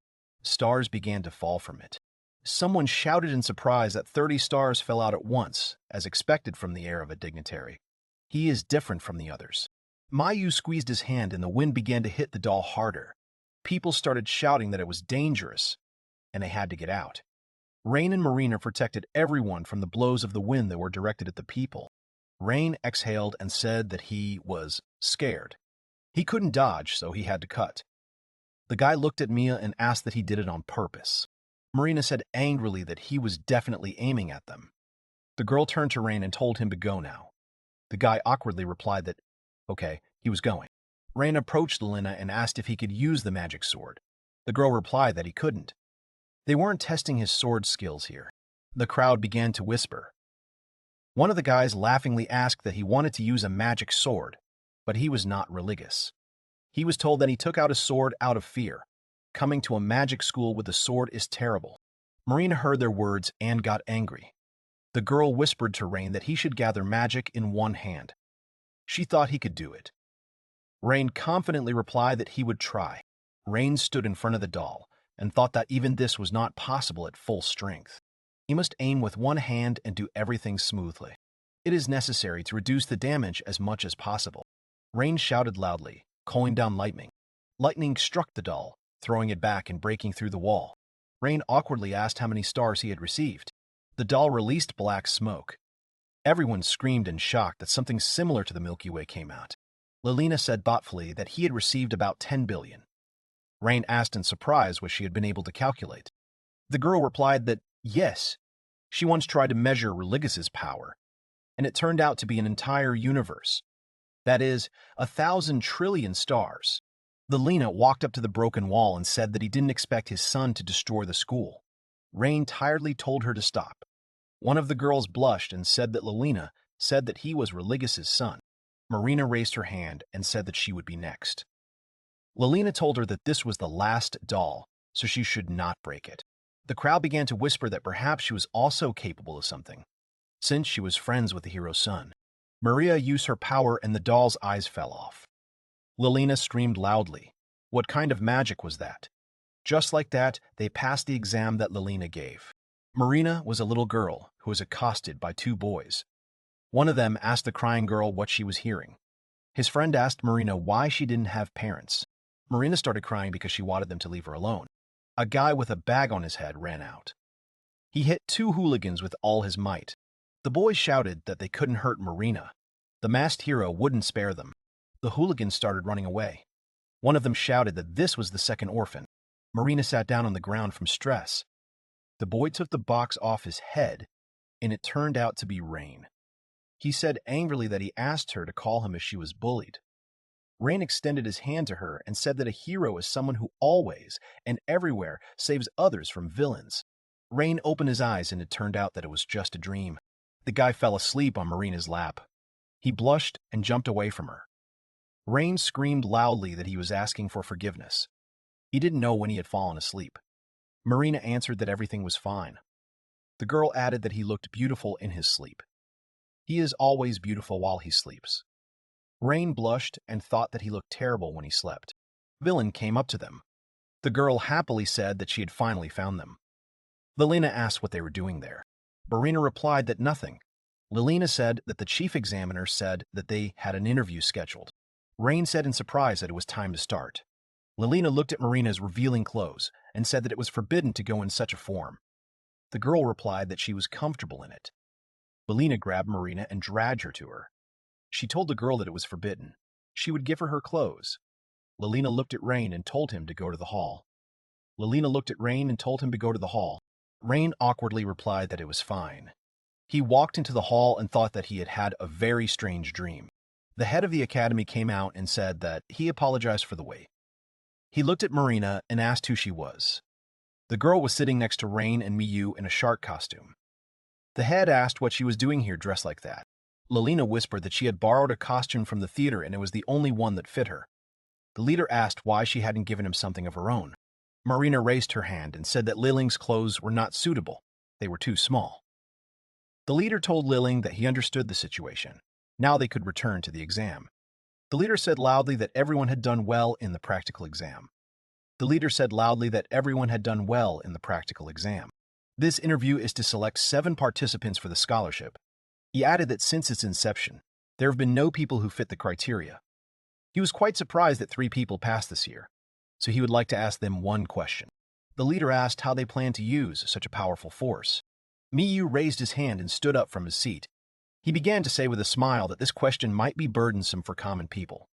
The guy added that he should be the first to answer it. Miyu cleared his throat and began to say that everyone knew that his family, the Grando Principality, had become one of the 3 great principalities. Miyu continued to say that they had risen so high in one generation due to his father's high intelligence and hard work. The invisible magic he possessed was not something he was born with. The boy said that this was also the results of his father's rigorous training. Therefore, he too would become someone who would not tarnish the name of the Griffin Bells. Just like his father, he would make a great contribution to the aristocratic company. The leader looked at Mia and replied that he was grateful for his answer. It was a great speech. Miyu raised his chin proudly and replied that, of course, he was an aristocrat. The leader asked the next person to answer. Marina raised her hand and stood up from her seat. Marina blushed and replied that she just wanted to be Rain's girlfriend. Lilina thought wearily that she was still flouting the rules. The leader asked in shock that before that, it turns out, she decided to become a shark. Rain stopped Marina and shouted that they should not listen to her. Rain started waving his arms and shouting that Marina was already his maid, so she would always be with him. Lilina said that she thought Marina meant that she wanted to be Rain's assistant. The leader said that this is what it meant. How? He asked Rain what he wanted to be. Rain nervously replied that he wanted to be like his father. He wanted to be one of the 7 heroes, like Lycus, Karis. Rain continued to confidently say that he also wants to become a beloved hero for people. The leader looked at the boy intently and asked Rain to answer one more question. The leader asked what would happen if the 7 great heroes became enemies with each other. Would his will not change? Rain thought in shock that the 7 heroes would become enemies. Then he and the father. Rain's thoughts were interrupted by Marina, who called him. Rain confidently said that even if his father becomes his enemy, his will not change. After all, a hero is someone who always and everywhere saves others from villains. Marina happily hugged Rain and shouted that he was so cool. The guy laughed and said that he was grateful to her for these words. Marina asked with interest that these were not by any chance words from his past life. Rain answered uncertainly that most likely they were. He heard them in today's dream. Miyu shouted angrily that they were making fun of him now. Miyu angrily asked that all these pompous words were taken from a dream. It seemed that this was all they were capable of. It was as if these 7 great heroes had accidentally arrived at the scene of the demonic dragon's attack. Miyu asked what was the reason for them running away as soon as they received their reward. Rain laughed and awkwardly replied that he didn't think his guess was right. Miyu furiously asked what was wrong with it. Miyu cried out to rebuild the city, which had suffered great damage. The 3 great principalities put in all their wealth and efforts. That's why they were proclaimed rulers. Miyu continued shouting that the heroes saved people, took the reward, and that's it. And then what? If it weren't for the help of the principalities, no one would even remember the heroes. Marina angrily said for him to shut up. He dared not insult Rain's dreams. The girl created stones which leaned their sharp ends against Miyu's neck. The guy grabbed the stone and asked what it meant. Marina answered that he understood everything himself. Miyu angrily said that if she raised her hand against him, their house would be wiped off the face of the earth. Miyu unleashed a hurricane on Marina without warning. The girl stared at the guy in horror and thought that he had just summoned power without a spell. She wouldn't have time to dodge. Rain managed to stand in front of Marina and parried Miyu's blow. The guy started shaking and asked in shock that he had just dispelled his magic with his bare hands. That just couldn't be happening. Rain said angrily that he was apologizing for Marina's disrespect. He didn't know who was really in the wrong. Rain grabbed Mia's hand and squeezed it hard. Rain looked at Mia and said that this power should not be used against allies. It should be used to protect those dear to oneself. Miyu looked at Rain. Lilina stood between the boys and shouted that it was enough. The interview was still not over. If there was anything to talk about, then we should leave it for later. Now let them go back to their place. Lilina slipped and hit Mia in the jaw. She pulled the others towards her, and they all fell in a heap. Lilina asked in shock what had just happened. The leader and his assistant left the hall. Before leaving, the leader told Lilina that they were entrusting the rest to her, and it was time for them to go. Marina and Rain walked towards the gate where Karen was standing. Rain happily shouted to her that they were back. Karen asked if the exam was over. The girl looked at Marina, who was dressed in a Cerberus shark costume. Karen screamed in surprise that Marina had become so cool. She took Marina's hand and said that she could knock Lilina down, too. Marina said that Rain had already knocked Lilina down. Karen jumped on Rain's shoulders and screamed that he needed to tell her how to take down Lilan. Rain replied that he thought it would be difficult for Karen. They had to go home, and so the day of the main characters ended. They successfully passed the exam. They also managed to defeat one of the 7 heroes, Lilina. Now even more travels await them. Karen and Marina were in the bathroom. Marina was washing the girl's hair. She told her that she was a good girl for standing guard quietly today. Karen was very pleased with the praise. Karen happily shouted that yes, she could handle everyone. Marina looked at Karen's taming, which was hanging around her neck. The girl touched it. Marina asked Karen where she got this thing from. Karen answered that she got it from her uncle whom she saved in the city. Marina made a serious face and asked what it meant. She should tell in detail. Karen began her story. She said that it happened while she was waiting for them. Karen was sitting near the gate with the cat and singing a song. She said loudly that she was on guard with the cat. Karen said tiredly that she was very hungry. She looked at the empty boxes and dirty cutlery. The girl said sadly that the bento that Marina gave was already finished. Karen sat down more comfortably on the ground and said that she wanted to go look for food. But if she left the post, she would be scolded. If only there was a replacement for her. The girl looked at the cat. Karen thought sadly that there was only a cat. The girl noticed the guard who was sleeping at the gate. Karen came up to him and called him. It said that the guard uncle should pay attention to her. Karen sat down on the ground next to him and began to watch him carefully. She screamed loudly once more that her uncle should wake up. The man woke up and stared at the girl in surprise. She happily told him that she had to go look for food, so he should replace her for a while. Karen took out her ID, which had a picture of a cat on it. Karen asked him with a sweet smile that he could hold the ID. The man grabbed the sheet of paper, but did not understand what the girl wanted from him. He just wanted to sleep. Karen started to run away, but as she left, she screamed that it was a request. The guard remained standing in place. She walked down the street and looked at people who were hurrying somewhere. Karen said sadly that she already regretted leaving. Karen stopped and said that she seemed to be lost. The cat jumped onto the box and then onto the wall. The animal began to meow loudly to attract attention. Karen looked at the cat in surprise and screamed that she had to go back. It was very dangerous there. The girl thought for a moment and hesitantly said, "Okay." She jumped onto the box and began to gradually climb up to the cat. Karen climbed the wall to get the cat. She screamed happily. It was high up here and everything was visible. She would definitely find something from here. Karen continued shouting that they would definitely find food there. They should go and see. The girl couldn't get down right away because the wall was too high. Karen and the cat were walking down the street. Karen said admiringly that there were so many shops here. She stopped at the shop and started looking at the swords. Then Karen went further and started looking at herbs and different bottles. They walked on. Karen said sadly that there was only inedible stuff here. Karen walked up to the clothing store. She placed her palms against the display case and said admiringly that this was a princess store. It looked really cool. She couldn't stop admiring the dresses, when suddenly she smelled a delicious aroma. Karen sniffed and happily shouted that it was the smell of meat. She began to look around and noticed the tables. Karen said that the smell was coming from there. She walked up to the table and laid her head on it. The girl began to drool on the table and watched the man eat. The man looked at the girl and asked his friend who it was. His friend said that she was probably hungry. The man handed her a piece and asked if she wanted meat. He said that she could have a bite. He brought the meat to her mouth, but when she wanted to take a bite, the man quickly put the meat in his mouth. Karen looked at him upset. The man and his friend laughed loudly at the girl. He, with tears in his eyes from laughter, shouted that she really thought he would give her meat. Karen looked behind him and said that there was a beautiful girl there.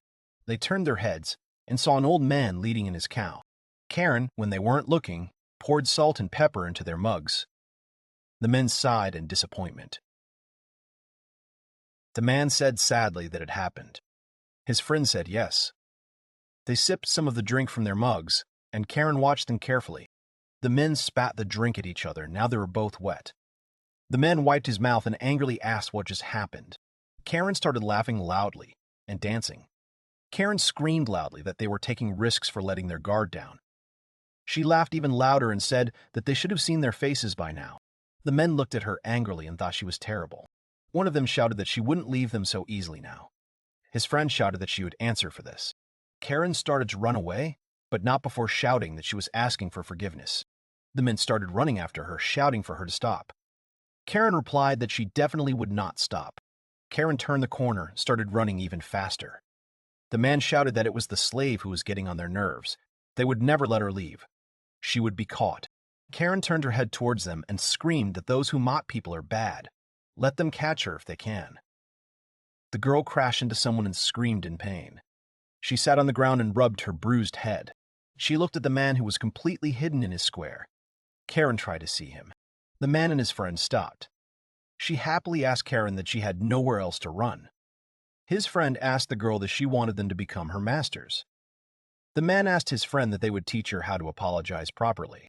Karen screamed angrily that Rain wasn't as bad as them. They shouldn't even compare themselves to him. The man turned his attention to the man who was sitting at the table behind Karen. He asked who this man was. His friend asked him what was stopping them from grabbing the girl. The man pulled out his sword and said he hoped there would be no problems.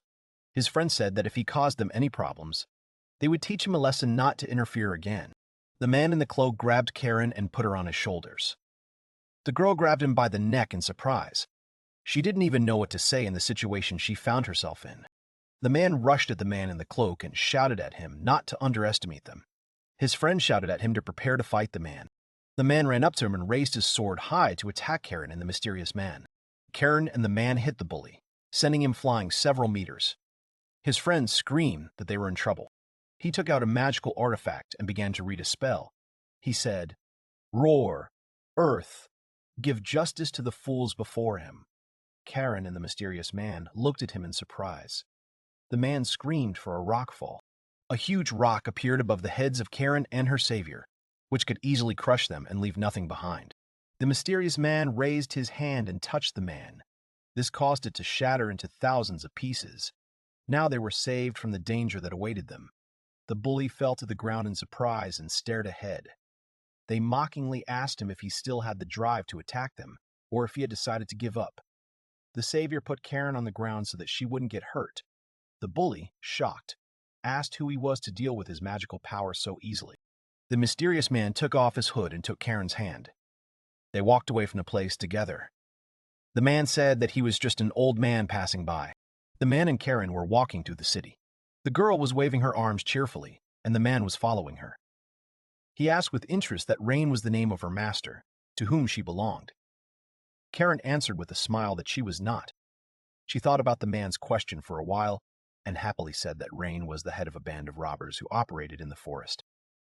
The girl added that when she was almost executed, he bought her back, so she was saved. Karen took a bite of the meat the man gave her to satisfy her hunger. Karen stopped and turned her head towards her savior. Karen told him that he was also very cool and also strong because he saved her from the bandits. The girl looked at him carefully and said that she wanted the same clothes as him. She carefully watched what would happen next, but did not forget to eat. The man clenched his fists and said that she should let him say something. He carefully watched what would happen next, but did not forget to eat. The man kinded Hunter and Herds headed in surprise. The man said that she should look after Rain and the others. He took a piece of jewelry from his pocket and hung it around her neck. He added that it was a gift to her as a memento of today. Karen smiled widely and shouted happily that he could rely on her to do this. That's how Karen met the mysterious man who saved her from the bullies. Karen happily climbed into the hot spring and happily told Marina that everything was like this. Marina looked at her in shock because the girl was talking about it so carelessly. Marina crept up behind her and raised her hands above her. She angrily asked Karen who was looking after the house.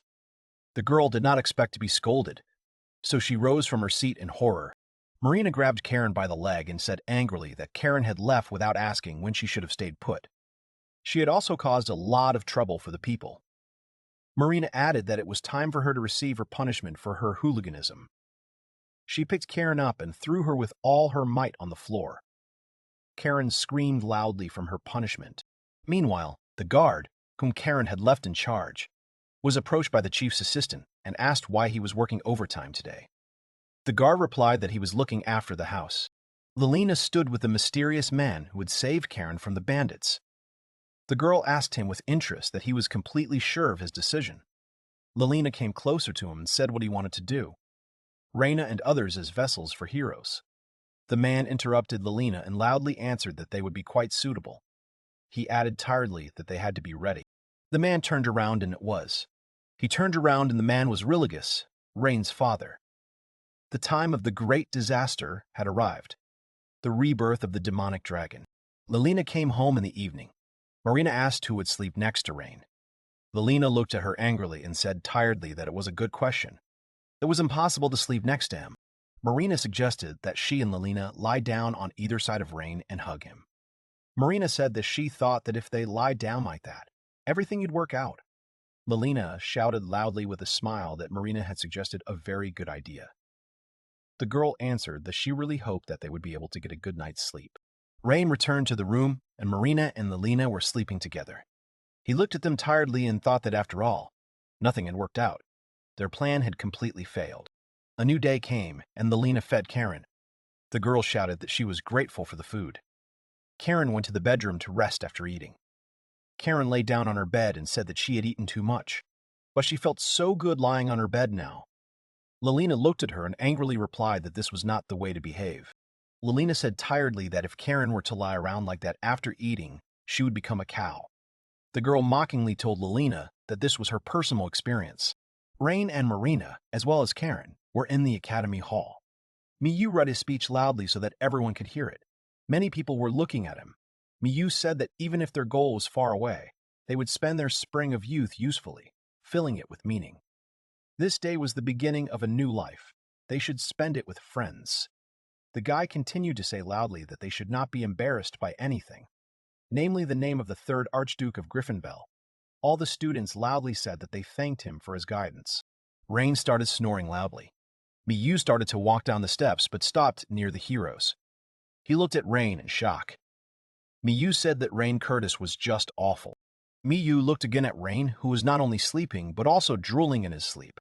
Marina was braiding Karen's hair, who had also fallen asleep from Miyu's speech. The guy angrily shouted that his speech was really that boring. Rain heard his voice and gradually began to wake up. At this time, Marina was trying to wake up Karen. Rain awkwardly scratched his head and answered Miyu that Karen had actually dragged him here, but his speech was too long and they couldn't stay awake. Miyu angrily said that the hero's family should be brought up better. Since they don't know the value of speech, then at least let them behave appropriately. Rain awkwardly laughed. Some guy said loudly that Miyu was right. He came closer to Rain and his friends and said that they didn't look like the hero's children at all, and that was very suspicious.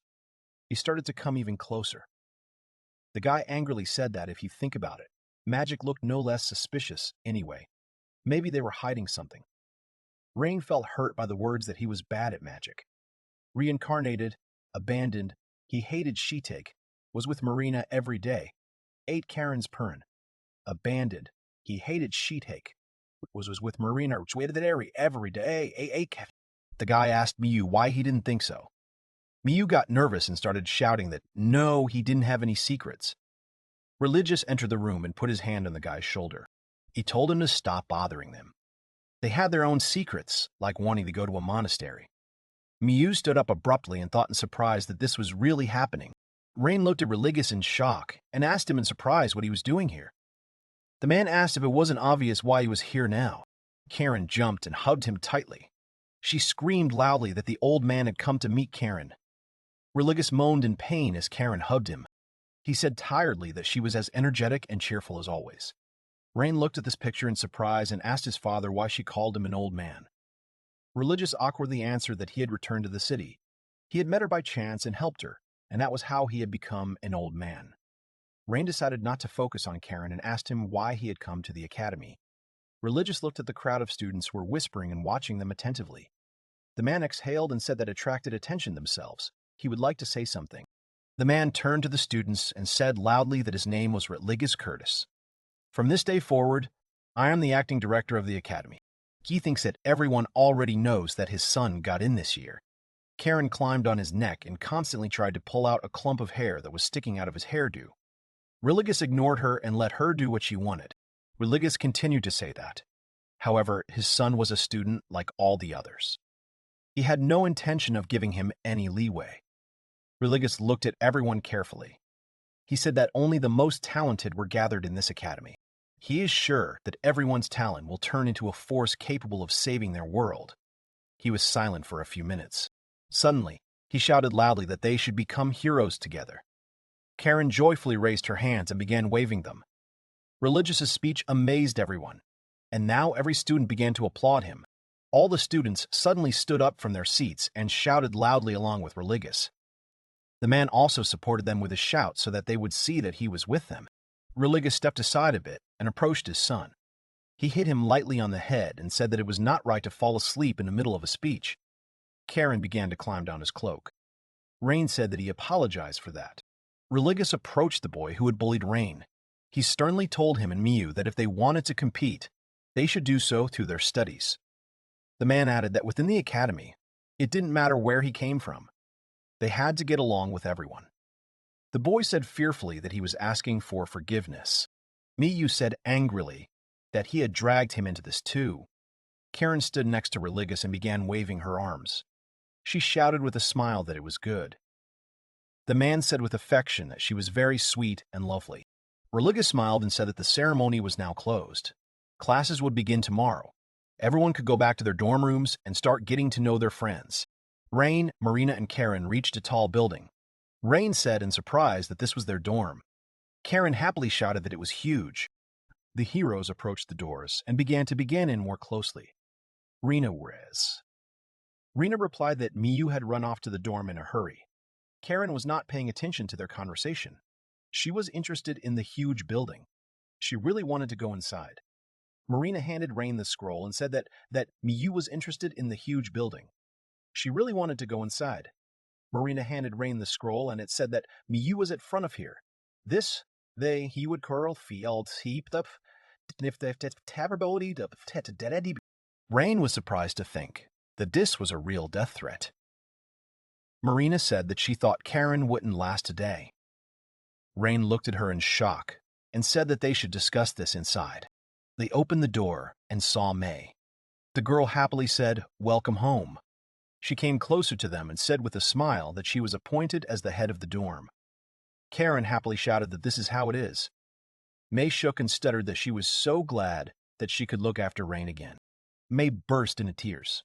She rushed to hug Rain. May screamed loudly that she was so happy. Rain awkwardly replied that he relied on her.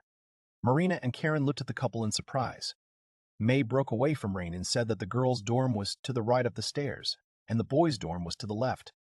Their things were already sorted in the closets. The heroes climbed the stairs.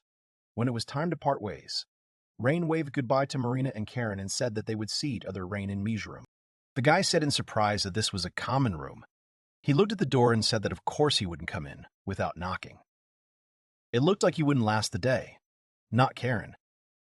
Rain opened the door and decided to call Mia. The guy said that he wanted to talk about the rules. When Rain looked up, he saw a girl changing her clothes. Rain blushed and closed the door. He shouted loudly that he was sorry. He was in the wrong room. The guy stood there for a few seconds, then asked in surprise what had just happened. Rain went to the nameplate and double-checked it. He said uncertainly that everything seemed to be correct, especially since it was a male dorm. Rain opened the door a little and said that he was coming in. He looked around the room, but there was no one there. The guy said in shock that there was no one here. Rain undressed and put his things on his bed. He said that maybe he was just tired. The guy went to the closet and said that it just couldn't have been a dream. He opened the closet door and saw Mia. Rain stared at him in shock and wondered why there were not only clothes but also Mia in his closet. How was he supposed to understand this? What was going on? Rain heard someone knock on the door. The guy behind the door said that he was there to see Mr. Miyu. His name was Magat. He wanted to apologize for what happened at the ceremony. Rain told him to come in. The door was open. If you're here to see Miyu, then. Miyu grabbed Rain and pulled the closet so Magat wouldn't find anyone in the room and just leave. Magat entered the room and immediately began to say that he was asking Mr. Mia to ask him. The guy began to look around but did not see anyone. He asked in surprise why there was no one there. Magat said that it was very strange. There was no one in the room. Rain blushed and asked Miyu what he was doing. The boy tried to break free from his hands. Miyu told him to stop making noise and be quiet. Rain looked at Miyu's figure, which was female. Miyu grabbed Rain's head and told him not to look. There were reasons for that. Miyu said that the boys at the Imperial Palace have a duty of inheritance to the Empire. Every family tries to keep their title, since it is impossible to get it back. Miyu continued speaking, but with sadness in her voice. That her mother died early, so she was the only one in the family. After her mother died, her father was afraid of losing his title, so he raised her like a son. Miyu said that such a lie would quickly be revealed when she graduated, got married and had a child, and then they could probably just get rid of her. Rain said angrily that it was wrong to do that to one's own child. The guy angrily asked her that she wasn't just a tool in his hands. Miyu looked at Rain in shock and sadly said that she had no choice because she was a girl. Miyu blushed at her words and didn't know what to do now. Rain hit his head on the closet door. Magat stared in surprise. He definitely heard the noise coming from the closet. He decided to think for a while. Miyu grabbed Rain by the shoulders and said that he should not make any noise. If they were discovered, it was the end. Rain blushed and thought that this situation was no better. Miyu hit Rain's leg and wanted to scream, but he covered her mouth. He whispered that she herself said that they shouldn't make noise, otherwise they would be exposed, and no one needed that. Miyu exhaled loudly but quickly covered her mouth with her hand. Magat was about to leave the room, but he suddenly turned his head towards the closet. It seemed to him that it screamed. Miyu thought in a panic that she hoped that no one would hear. Magat scratched his head and said discontentedly that, okay, he would come back later. He walked out of the room and slammed the door loudly. Miyu and Rain happily walked out of the closet and exhaled loudly. They sat down on the floor. Miyu screamed loudly for him to listen to her carefully. No matter what happened, he must not tell anyone about it. Rain turned his head away and said that he understood everything, and now she should get dressed. Suddenly, Marina came into the room, dropping the basket of fruit. Rain shouted loudly that everything she saw had a reason. Miyu screamed loudly that it was not what she thought. They would explain everything to her now. No need to worry. Marina said angrily that Rain brought a strange girl to his room on the very first day. Marina was ready to call on her power to teach them a lesson. Evening came and May invited all the guys to dinner. Karen, Miyu, and Marina came out to her. The girl asked in surprise where Rain was now. Marina answered that he decided to take a bath. In reality, Marina froze Rain and put him on the roof of the dorm. This is how our hero's life at the academy began, which is also full of adventures. A new day has come. A whole month has passed since they arrived. Gradually, they got used to their new life. The Magic Academy is the most high-class institution in the kingdom. Most of the lessons are about magic. That's why Rain's grades are even worse than Karen's. The boy looked sadly at his sheet where all the assignments were crossed out in red. Karen was dancing nearby because she got a good grade. Miyu sat down next to Rain and looked at his paper with a bad grade. She read it all carefully. She told him why he couldn't cope with the simplest tasks. Marina asked him what he didn't understand. She would try to explain. Rain laughed awkwardly. Miyu and Marina started arguing over who would be the first to help Rain with his assignments. Valina entered the classroom and said that they were getting along well with each other. The girl asked if they could spare her a minute. They went out into the corridor. Rain asked Lelina with interest what had happened as she had come. The girl answered that the purchasing department had just contacted them. They had planned to give the slave to the scholarship recipient during the ceremony, but they had gotten a bit confused about the timing. Lelina continued to say that they could go and get him now. Rain asked in surprise that they would give him another slave, but he already had Karen and didn't need more. Lelina pointed at Karen and said that then they could just swap her for someone else. The girl asked Rain if he was okay with her idea of swapping Karen. Arn pulled out her report card and happily said that she was talking nonsense. Karen even had better grades than Rain. The guy looked at her angrily because he was upset about his grades. Rain turned to Lelina and replied that, however, he agreed with her proposal. Lelina happily replied that he had helped her out. Karen asked that he was not serious now. Rain looked at her and loudly replied that no, of course he wouldn't trade her for someone else. Karen screamed that he was lying. It was written all over his face. They went into the store. There was a girl with ears. She greeted them happily.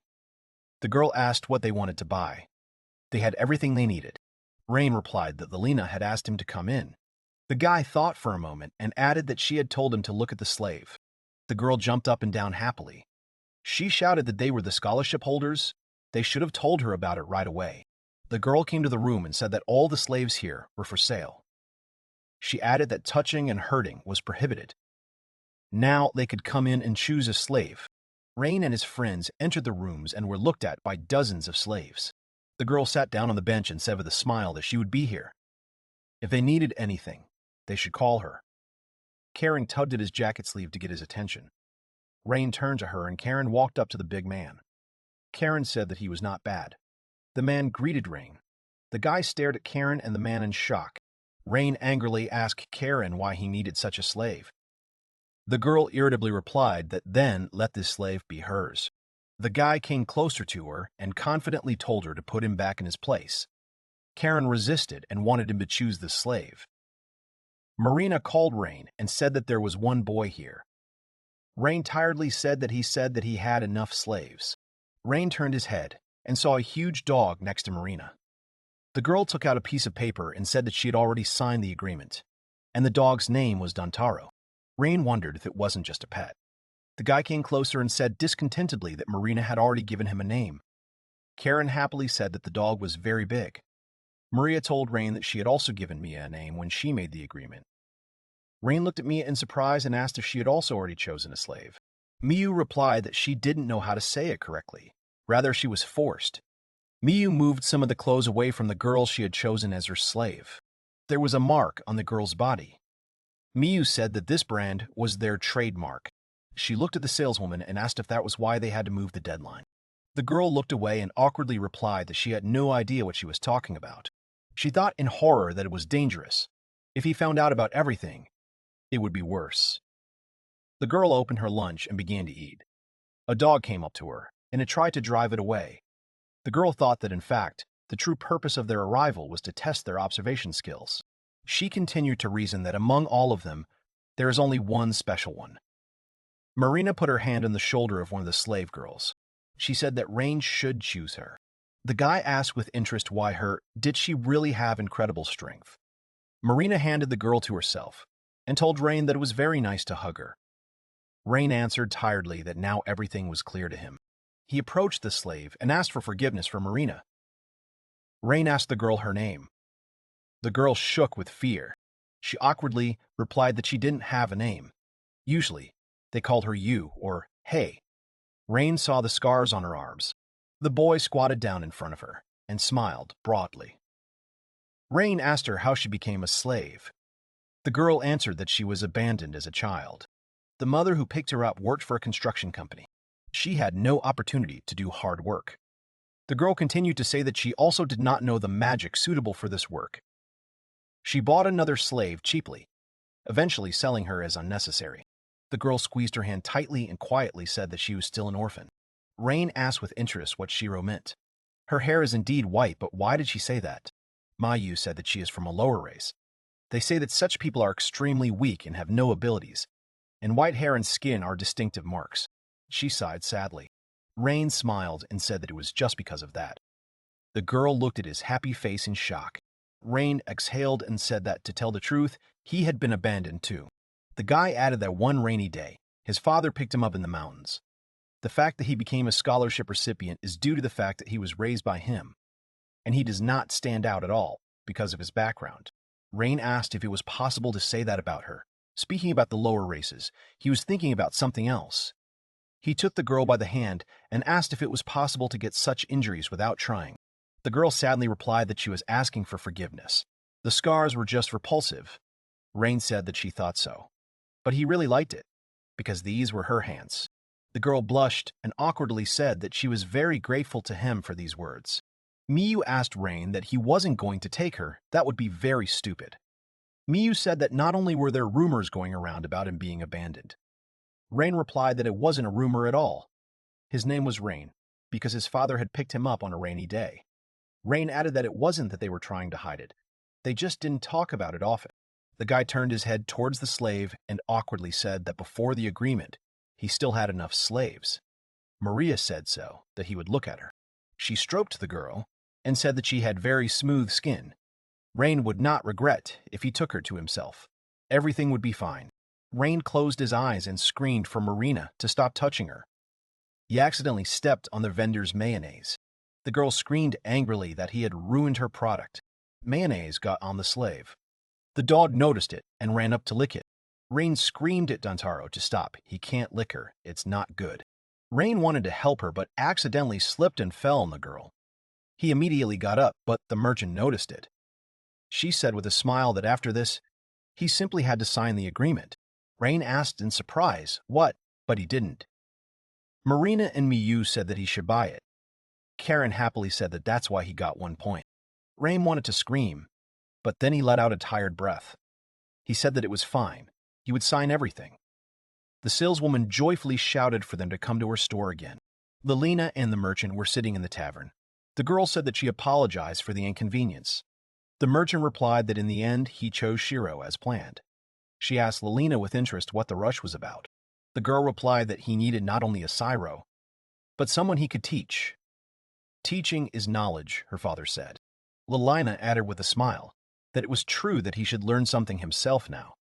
The merchant asked with interest how she managed to learn magic. Lilina answered that she had no idea. As far back as she could remember, she had always been able to use it. The saleswoman looked at her in surprise and said that she was not very suitable for the role of a teacher. Lilina asked why she decided that, and that was how this difficult but eventful day ended. They found 3 new friends at once to cope with difficulties together. Lilina entered the classroom. She loudly said that the lesson was starting. Marina called the new slave Milili. The girl stroked her and said with admiration that Malili's ears healed her. Marina asked Malili with interest if she liked her name. The girl answered that yes, it was very cute, but could Maria stop touching her ears? Miyu leaned tiredly against her slave and asked why the beast slaves were so beautiful. Rain replied that she also chose a cute name for her slave. Lin is very good. Marina asked Rain if he also wanted to touch Malili's ears. The boy blushed at her words. Malili awkwardly replied that Mr. Rain was not allowed to do that. Rain wondered what he meant by he couldn't. Malili said that, to tell the truth, she knew a few self-defense techniques, and if a man touched her, she could unconsciously cause pain. Karen stamped her foot and shouted loudly for everyone to be quiet. Because of them, the lesson couldn't start. Lilina said that it was well said. Karen was great. Karen smiled proudly. Rain asked Lilina in surprise what she had done to Karen.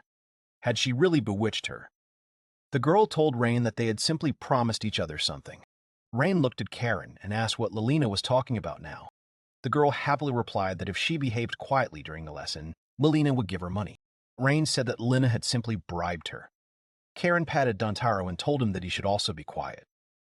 Lilina smiled and told Rain that this was the wisdom of the heroes themselves. Lilina returned to her place and said that they could now begin the lesson. They would now practice providing magical assistance. She asked that everyone had magical stones with them. Lilina lifted the stone with her magic and said that this is how they could control with the help of magical power. The ability to control magical power, the ability to control magical power, the ability to control magical power would be the basis for learning how to provide magical assistance. Rain took the stone in his hands and asked that the stone parasitizes animals and turns them into monsters. Will everything be okay? Miyu asked that, aren't these just fairy tales? Miyu clutched the stone in her hands and said that the official name of the stone is the demon core. Every living being with magical power has a core. Miyu continued to say that this core is what replenishes their powers. If the magic power is completely depleted, the core will begin to crystallize. Miyu said that this effect is irreversible. Eventually, the crystallization takes over the entire organism, and it is forgotten. All that interests it is the search for a source of even greater magical power. Miyu said that this is what monsters are. Rain asked that, then a person could become a monster. Lilina told Rain that he was a good man for paying attention to this. Lilina asked that if they had ever had an experience of magical power, what do they do at that moment? Rain answered that they did. Lilina smiled and said that this is what magical help is needed for. Lilina put her hand on Karen's head and said that it was a kind of exercise. Usually it was enough to touch, but in a critical situation, absorption through the mucous membrane was much more effective. Lilina continued to say that, however, everyone's supply of magical power is different, and an excess can damage the core. In the worst case, destroy it. Lilina lifted Karen into the air with her power and said that to avoid this, they would practice. They would be able to do the same as her. It all depends on their skills and imagination. Lilina asked that everyone was ready. She said that first we should try to concentrate some magic. Rain hit Lilina with his power. He screamed that he was sorry for that. Lilina screamed that she had said that it was necessary to do it little by little. He should learn from Marina how to control his power. Marina controlled several stones at once. Rain looked at her in surprise and thought that it was very cool. He approached her and asked how he could control the power of magic. Marina answered that he should try it the way she taught him before. Perhaps it would be easier with Malili. The girl screamed in shock that she would do it too. Magat told him not to even try. The Shiro were not capable of it. They really don't know anything about magic. All the aristocrats of this city attend magic courses, where they are taught exactly the same. He went on to say that even just moving a rock could take more than a week. Lord Miyu managed it in just 2 days. Paren added that he didn't know exactly what was wrong with Miyu, but if they tried to teach Shiro, it would be useless. Magat looked at Marina and Rain, who were trying to teach Malili. Magat angrily shouted that they weren't even listening to him. The guy started to leave, but before that he shouted that her hands were all scarred. He was sure that it was because of unsuccessful attempts at magic. But this time, they could get it. Malili turned her head towards Rain and said that it was still not worth it. The guy took her hand and confidently said that everything was fine. He would help her cope with everything. Rain told her to relax and try to concentrate her magic. Malili started to be able to release some magic power. The guy happily said that she was doing well, and now he would add a little magic. Malili screamed that she felt strange. Rain thought in fear that he could hurt her like this, so calmly, but he had to be even more careful. Malili shouted joyfully that she had succeeded. Malili's stone rose into the air. Marina sat down in front of her and said that now she saw that she was doing well. Rain said with a smile that, thanks to her, he understood the principle. Magat said with an evil smile that it was not so. He threw his stone at Malili. He feigned a cry that the Shiro stone was behaving strangely now. Malili's stone bounced off and flew towards Miyu. Rain yelled at her to dodge. Miyu turned her head in surprise and said what was happening. She closed her eyes, but nothing happened. Lin caught the rock with her hand, but it hurt her badly.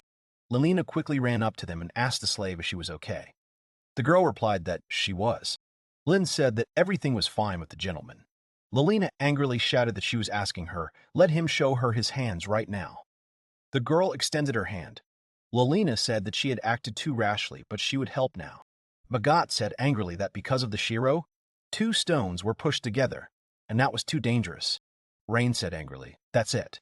They, the aristocrats, are ready to do anything to keep their faces in the dirt. Magat asked what he meant. He warned them. Magat added that it was all because of the Shiro. He said it was useless to teach them. Rain said he thought someone who clung to life with all their might had a better chance than a proud aristocrat who used dirty tricks. Magat proudly said that since Rain was so zealous in his assertion, he needed to prove it somehow. The guy turned to Lilina and asked that their class also took part in the festivals. The girl answered that it had not yet been decided how exactly, but duels between participants were prohibited. Magat smiled and said that in that case he proposed the following. They would arrange a duel between Shiro and Lin. Magat said that they would split into 2 teams and train slaves until the festival. It would be a competition to see who could train a slave better. They, the aristocrats, or the commoners. Rain angrily asked why they would do that. Magat replied that he himself had said that his Shiro was stronger than him, an aristocrat. He was sure that as their representative, Lord Miyu would never let such words go in one ear and out the other. Miyu said in surprise that yes, exactly.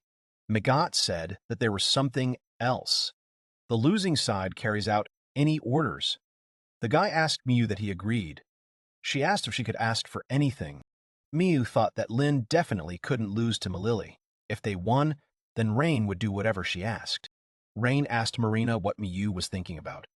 The girl replied that she seemed to be untangling the tangle of contradictions between her mind and her desires. Rain awkwardly asked Miyu that they had no reason to quarrel. They could just have fun at the festivals. Miyu said loudly that it was decided. He would think about how Rain could entertain him. Let him prepare for punishment. Lilina looked at Rain and said that he already considered himself a winner. Rain confidently said that he would try to prevent this. The bell rang and Karen smiled happily. Lilina told the students that this lesson was over. Let them practice with the magic stones. Karen approached Lilina and asked with a smile why she had behaved so quietly. Lilina said that for sure she had completely forgotten about it. The girl stroked Karen and the dog on the head. Lilina said with a smile that they were great. Both behaved quietly, and now, as she promised, there would be a reward. She gave the dog a piece of beef and Karen money. Karen grabbed Lilina's clothes and pulled them down. The girl grabbed the things and thought that she was being bullied. Lilina asked angrily what she was doing. Karen continued to pull the clothes. She screamed loudly that she gave Dontaro a piece of meat, and she was given a pittance. Lilina said that it was fine, but let her go. Karen continued to pull. She did not listen to Lilina's requests. She screamed that she would not let her go until she gave her a piece of meat. She would pull all the time until she received a reward. Lilina shouted loudly at Rain to do something about Karen. The guy awkwardly said that there was plenty of meat in the dorm. They would go back and Karen would be able to eat. Malili screamed that Karen could buy meat with the money she received. Karen happily asked if it was true. She could buy meat with that money or eat at home. Rain flinched at Karen's sudden movement and accidentally placed his hand on Malili's shoulder. The girl's reflex kicked in, and she pushed Rain to the ground, and then began to strangle him. Karen said that Malili was very strong. Marina said that if Lin were a man, Malili would easily win the fight. Rain described this moment like this. Just a little more and he would be reborn in another world. Karen and Malili were getting ready to go outside. They were putting on their sports clothes. Karen sat on a chair and started tying her shoelaces so that they wouldn't come undone while running. A week passed. In preparation for the festival, Malili was putting all her efforts into training. Lilina was standing near the gates of the academy and noticed Malili running. Lilina was very surprised. Malili really tried her best. Malili really tried her best. She really wanted to beat Lin, who was much more skilled in combat. But Malili seemed more confident. Malili ran to Rien and Marin. She was breathing heavily. The guy said with a smile that she was a great girl. Thanks to the physical exercise, she became much more resilient. Malili started shaking her head and confidently said that it was not so. She still wasn't used to running in shoes. The main character named Rain looked at Karen and said that unlike her, she was doing well. Karen was being dragged by a dog as she could no longer run. The girl wearily spoke up, asking why this had happened. The main character, named Rain, replied that he would also like to know. Karen sat down on the ground and replied that she simply could not lose to Malili. There must be a reason. The girl thought for a moment and joyfully shouted that it was definitely her clothes. Karen pulled her t-shirt a little. The main character named Rain told Karen that even if that were the case, They would have to get pretty dirty during today's training. Malili asked with interest what kind of training it would be. The main character named Rain said that they were starting. Today, they would have it. The guy took off the fabric, under which there was a sandbox. Karen shouted happily that it was very cool. Malili was also very happy. Karen shouted to Dontaro to run forward. Malili asked what they should do. The main character, Rain, answered that he was talking about training earth magic. Malili excitedly said that she remembered some spells, but she was not very good at them. Karen and Dontaro were already playing in the sandbox at that time. The main character, Rain, said that he thought she understood everything. Earth magic is mainly used for creation. If she tried to frolic in the sandbox like Karen, maybe she could discover something new. Karen shouted to Malili to come over and help them. There was a bucket of water in the sandbox nearby to make it easier to sculpt. Karen and Malili sculpted a beautiful girl. Karen decided that it was her after 10 years. The girl spoke admiringly so that Malili could see how beautiful their sand figure turned out. Malili answered that it did. She raised her head and said admiringly that by simply adding water to the sand, it became so hard. The main character named Rain and Marina also sculpted from sand. The guy told Malili with a smile that it was the same in magic. Malili asked if this was true. The protagonist, Rain, replied that when using fire magic, he only creates a small spark, and to increase the flame, he simply pours in his magical power. The main character, Rain, asked Malili what element goes well with earth. The girl replied that if you add water to earth first, and then strengthen it with magic. Malili realized what she had to do and shouted that she would try it now. Malili squatted down and placed her hands on the sand. She concentrated and spoke so that the hollow mud would hear her voice and take the form of a mud golem. A small monster emerged from the sand. Malili couldn't stop admiring the golem she had created. She never thought she could do something like this, but thanks to Rain, she could do it. Marina approached the little golem and said that he was very cute. Karen took his hand and said with a smile that he looked weak. A dog came up and hit the monster on the head. The main character named Rain said that it was enough. If you pour more magic into him, he will become stronger. Malili sadly said that she was asking for forgiveness. That was all she could do. Marina handed her things. She told her to use these, the dragon golem gloves and the rubber sole tabi. The protagonist named Rain asked Marina if they had been returned to her. She replied that yes, because of Karen's childishness, they had almost been confiscated. With Karen's jokes, Walina almost got hurt. Karen tied a spike to her chair. The main character named said in shock that it was horrible. Millie said that she couldn't accept such expensive items. She and Marina went to the bench. Millie sat on it, and Marina started putting on her gloves and tabi. She said that, thanks to them, Millie would be able to hide the wounds that bothered her so much. And they also had an earth stone built into them, so they were perfect for her. The main character named Rain asked Millie that they would have a training fight against Karen. Karen heard this and laughed loudly. She screamed that Millie had surpassed her in running, but she would not give in to battle. Karen grabbed the necklace and screamed that as she rubbed the necklace she got from her grandfather, it would turn into a weapon. A huge hammer appeared in Karen's hands. Karen started to attack Millie. The main character named Rain shouted for her to defend herself. First let her use earth magic. Millie crouched and placed her hand on the ground. Karen raised her hammer and shouted that she would end with one gift. She hit Millie, but she was protected by the sand, which Karen hit. Millie looked at Karen carefully. The protagonist named Rain shouted for her to summon a golem. Millie confidently answered that yes, let the mighty earth become her protection. She summons a golem with the help of the earth. Talos Golem appeared behind Millie. Karen ran at Millie again and screamed that the ground was just the ground. Millie clenched her fist and prepared to defend herself from Karen's attacks. Karen shouted loudly for her to receive. Millie loudly told the golem to attack. Talos and Karen hit each other, and there was a loud explosion. Lilina, who was still standing near the academy, screamed in surprise at the explosion. The protagonist named Rain stopped Karen, and Marina stopped the golem. The protagonist named Rain said that it was enough. Karen angrily asked the guy why he stopped her. The main character named Rain answered that it was a training fight. They didn't need injuries. They have already made very good progress in this direction, so they will continue to carry out their plan. Mulili said that she is not very confident in herself. The protagonist named Rain said that if that was the case, then she could fight him. The protagonist named Rain smiled widely and clenched his fist. Mulili, with tears in her eyes, screamed that it was impossible. She would die. The main character, Rain, looked at the dog and said that they had no other opponents, unless... Mulili understood what he was getting at and confidently said no. A guy who was all in bandages came up to them and asked if he would be suitable for the battle. The main character named Rain was surprised to think who it was. Some very suspicious guy. Mulili looked at Rain in shock. The boy smiled widely and said that he was the teacher of the third Archduke Gryffindor, and also the one who raised Lin. Mulili and the main character named Rain sighed in surprise at this information. The guy picked up a mop and said that, like him, Lin was skilled in handling a spear. He believed that such a sparring match would be very useful for them. The guy looked towards Rain and added that they could feel free. He, in general, wouldn't mind keeping her owner company. Marina approached Rain with a sword. The main character named Rain put his hand in front of her and took the sword. The guy said that he knows Rain's capabilities. He cannot hold back in battle.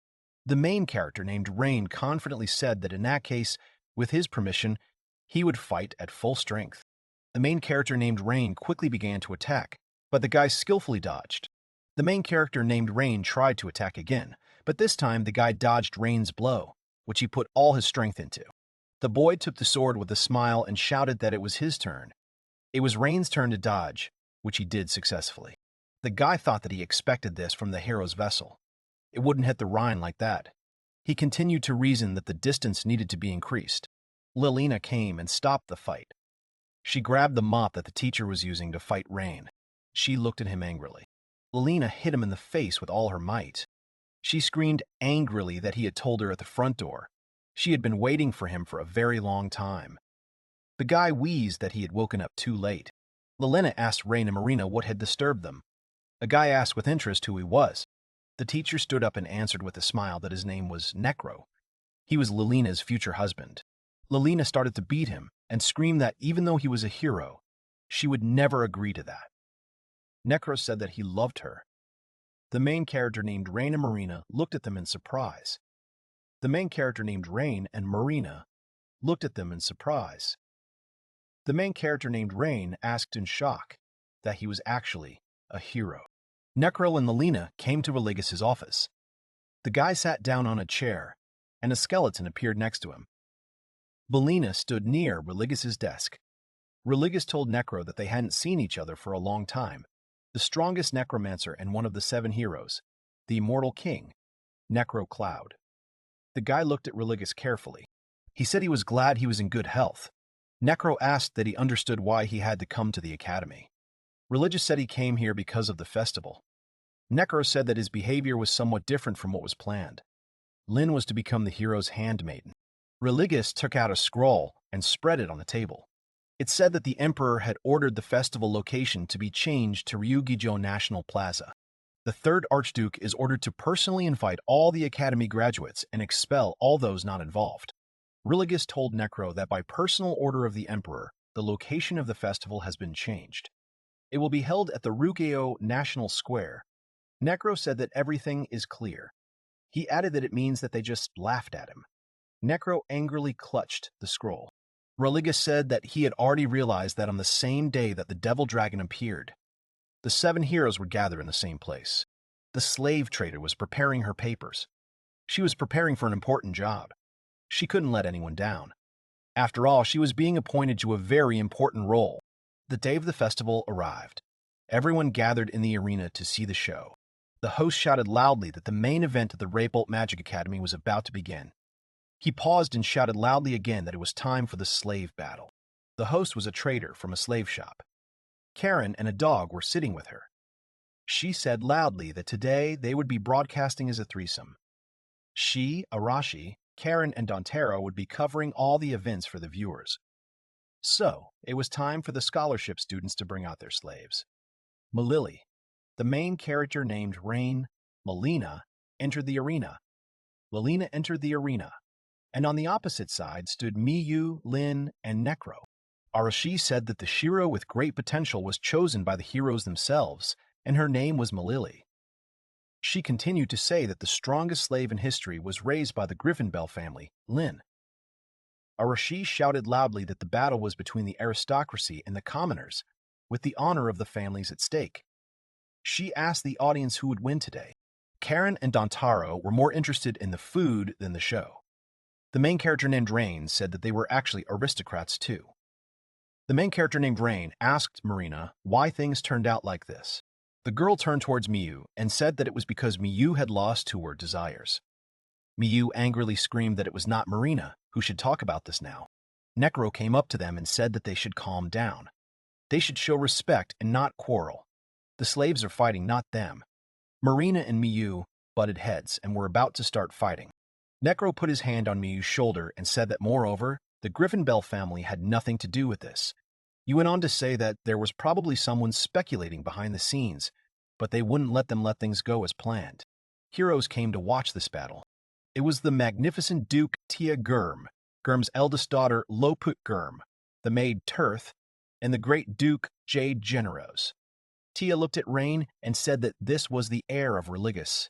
He looked weak. Religious came up to them and angrily asked Tia what their family had planned this time.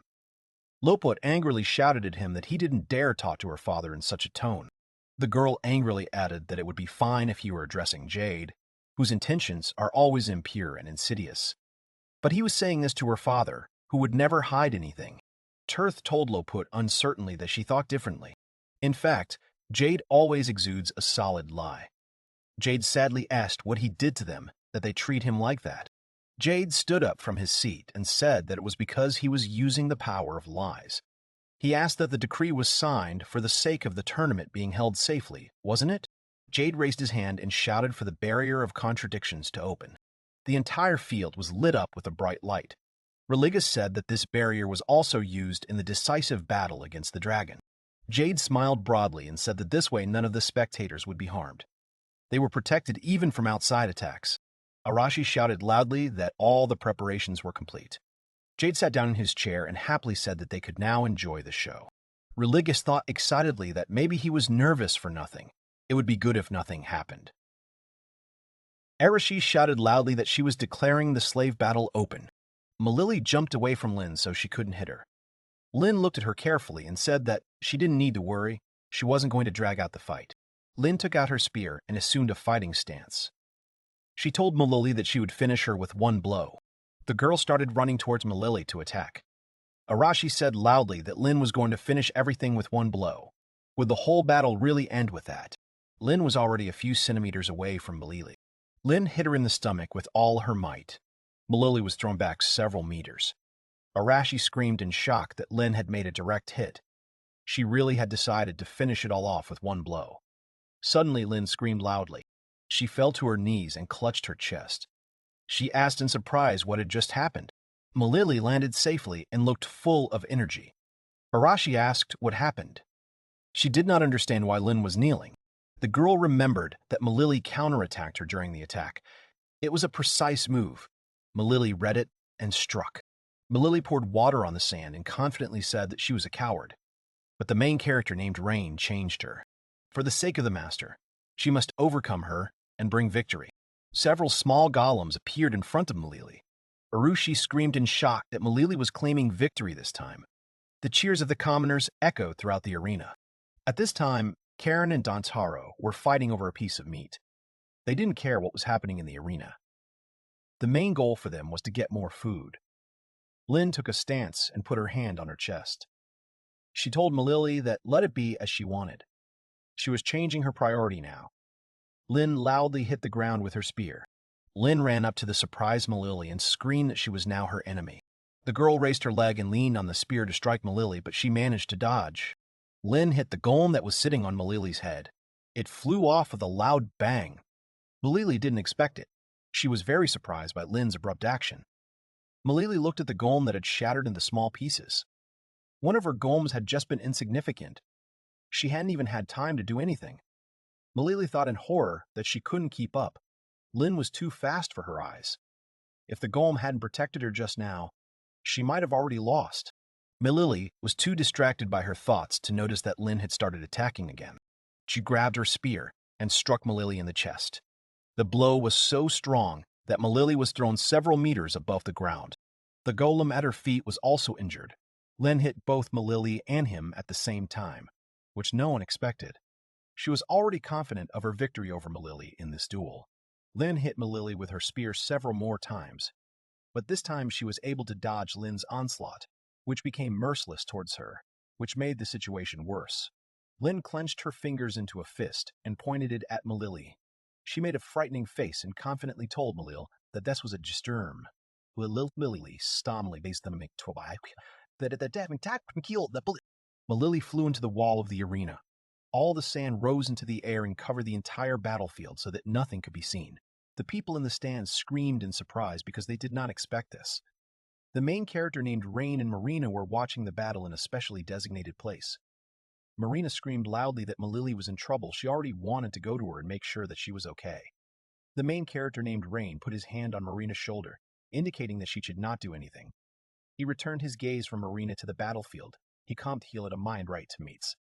There were there and if be a damn. Lin approached the place where Malili had landed. Part of the wall had collapsed from the force of her blow. Malili was probably already unconscious, which meant Lin only had to make sure of it. In the chest of the stones lay Malili's golem, which looked defeated. It did not move or show any signs of life, which convinced Lin of her victory. Suddenly, Lin was grabbed by the leg. It was Malili. Lin looked at the ground and saw a huge hole in the ground. Malili was in it, waiting for Lin to come to her. Malili jumped out and enlarged her fist. She punched Lin with all her strength, but she was able to partially dodge Malili. But she was still very surprised that she could still stand on her feet.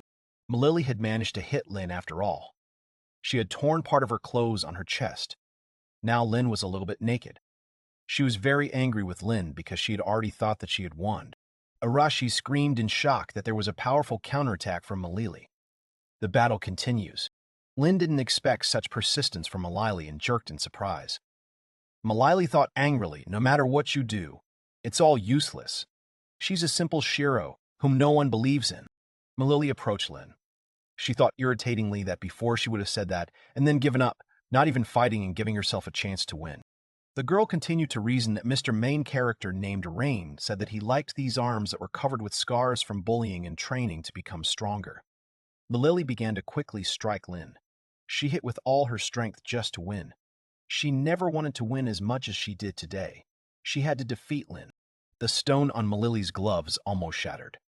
She thought of Marina, who said that white hair was beautiful. She was the one who insisted that the main character named Rain take her. Malili placed her hand, which was white and gloved, on the ground. She covered it from above. Malili thought that it was because of this. Please, she should hold on a little longer. She continued to reason that she still had something to fight for. He said in surprise that he felt an oppressive pressure. Religious heard the crowd scream. People stood up from their seats and started waving their arms to support their favorite. Religious said that the oppressive pressure could have been caused by the raging magical power of the spectators. He looked closely at the field that was shining. Religious said that this feeling could also have been caused by the barrier itself. One of the heroes told Religious that it might be the stone the slave was using. Someone said that it was the devil dragon's magic stone. Religious turned his head sharply towards the source of the sound. He hadn't expected to hear such words. Malili grabbed her hand and looked at it in surprise. She felt very strange. The girl thought that she had a very strange feeling. The earth was an explosion that lifted all the sand into the air. Nothing was visible. Everyone screamed in fear because it happened very unexpectedly. No one could see anything. The main character named Rain covered his face with his hands. Because the power of the explosion was very strong, Marina stood nearby, but she also could not understand what was happening on the battlefield. A monster crawled out of the sand. It looked like a dragon, but it was made entirely of bones. Only its wings were made of skin. The monster looked scary and very strong. The main character named Rain saw the monster and shouted in shock that it was a dragon skeleton. But why was it here? The guy began to look around the battlefield to see his girlfriend.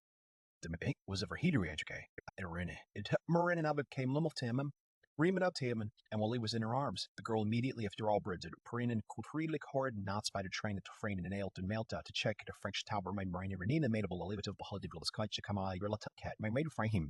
Suddenly, his smile disappeared. He saw that Marina was now in danger. Marina was grabbed by dozens of hands that held her and did not allow her to escape. These hands were on the body of the dragon skeleton, which was the battlefield all this time. The main character named Rain shouted to Marina that he was going to help her. He ran quickly to save Marina before something terrible happened. He almost made it, but crashed into an invisible wall. Jade walked up to Rain and laughed loudly. He told Rain that he couldn't get through the barrier. He wouldn't let anyone stop him like they did last time. The main character named Rain looked at Jade in surprise. He did not understand what was happening. He thought angrily that for the last time he was talking about. Also, he had heard the voice of this man somewhere before. The main character named Rain was plunged into memories of his past life. The main character named Rain had already crossed the road, but Marina was not next to him. He looked back in surprise, but Marina was behind him. The main character named Rain asked Marina why she was standing there. They had to go. A truck was approaching Marina, but the girl was in no hurry to cross. The main character named Rain waited for her to start moving. Marina said with tears in her eyes that she did not understand what was happening now. She could not moat. The main character named Rain stared at the girl in surprise. He wanted to approach her. The main character named Rain saw something strange behind Marina. It was a shadow that was holding Marina. The main character named Rain extended his hand to her and thought about who was the person behind the girl. It turned out to be Jade, who smiled widely and laughed. Present time in the arena. Jade approached Marina and touched her. He happily said that he got the remains of the dragon. Marina could not move and protect herself. Before that, their everyday life was calm. One day, Malili and Karen were taking a bath together. They were happily swimming and having fun in the water. They really liked spending time together. Marina looked at them and said that they were just like sisters. The girls got out of the bath. Karen hugged Marina by the shoulders and shouted with a smile that if they really were sisters, then Karen should be the older sister. Karen happily added that, after all, Malili was still little. She compared their builds and thought with disappointment that Karen was still smaller. Karen started to cry loudly. She screamed that at this rate she would never become an older sister. She really wanted to be like Lilina. Malili asked that she definitely wanted to be like Lilina. Malili added that in that case she would do everything. She remembered what Lilina looked like. Malili had magically made Karen have the same high ponytail as Lilina. Malili happily said that everything was ready. Now Karen was the older sister. The girl happily shouted that she was just like Lilina. Marina tiredly outed the asked who was even older here. Jade stroked Marina again. He happily said that he finally got the dragon core. She grew even more than expected. Marina was unconscious at this time. The main character named Rain started to hit the protective barrier. He hit it with all his might, causing cracks to appear. The main character named Rain screamed to take his hands off Marina and free her. The main character named Rain put all his magic into the blow, and the protective barrier broke. The guy entered the arena. The main character named Rain grabbed his sword and looked angrily at Jade, who grabbed Marina. Jade said angrily that it seemed like he wouldn't stop until he got rid of him. He started walking towards Rain to start the battle for Marina. He couldn't lose. The main character named Rain screamed angrily at him to take his hands off Marina. The guy jumped and pointed the sword at Jade. He couldn't leave Marina in trouble.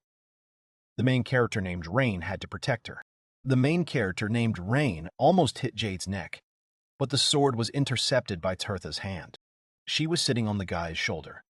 The girl threw the sword away and said that she apologized to Rain for this. She put her hand on Jade's hat and told Rain that there would be trouble if Jade died. She didn't want that trouble, so she would protect him.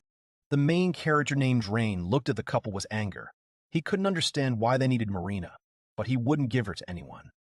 Tirth created a black ball and screamed that it was a Gravipath spell.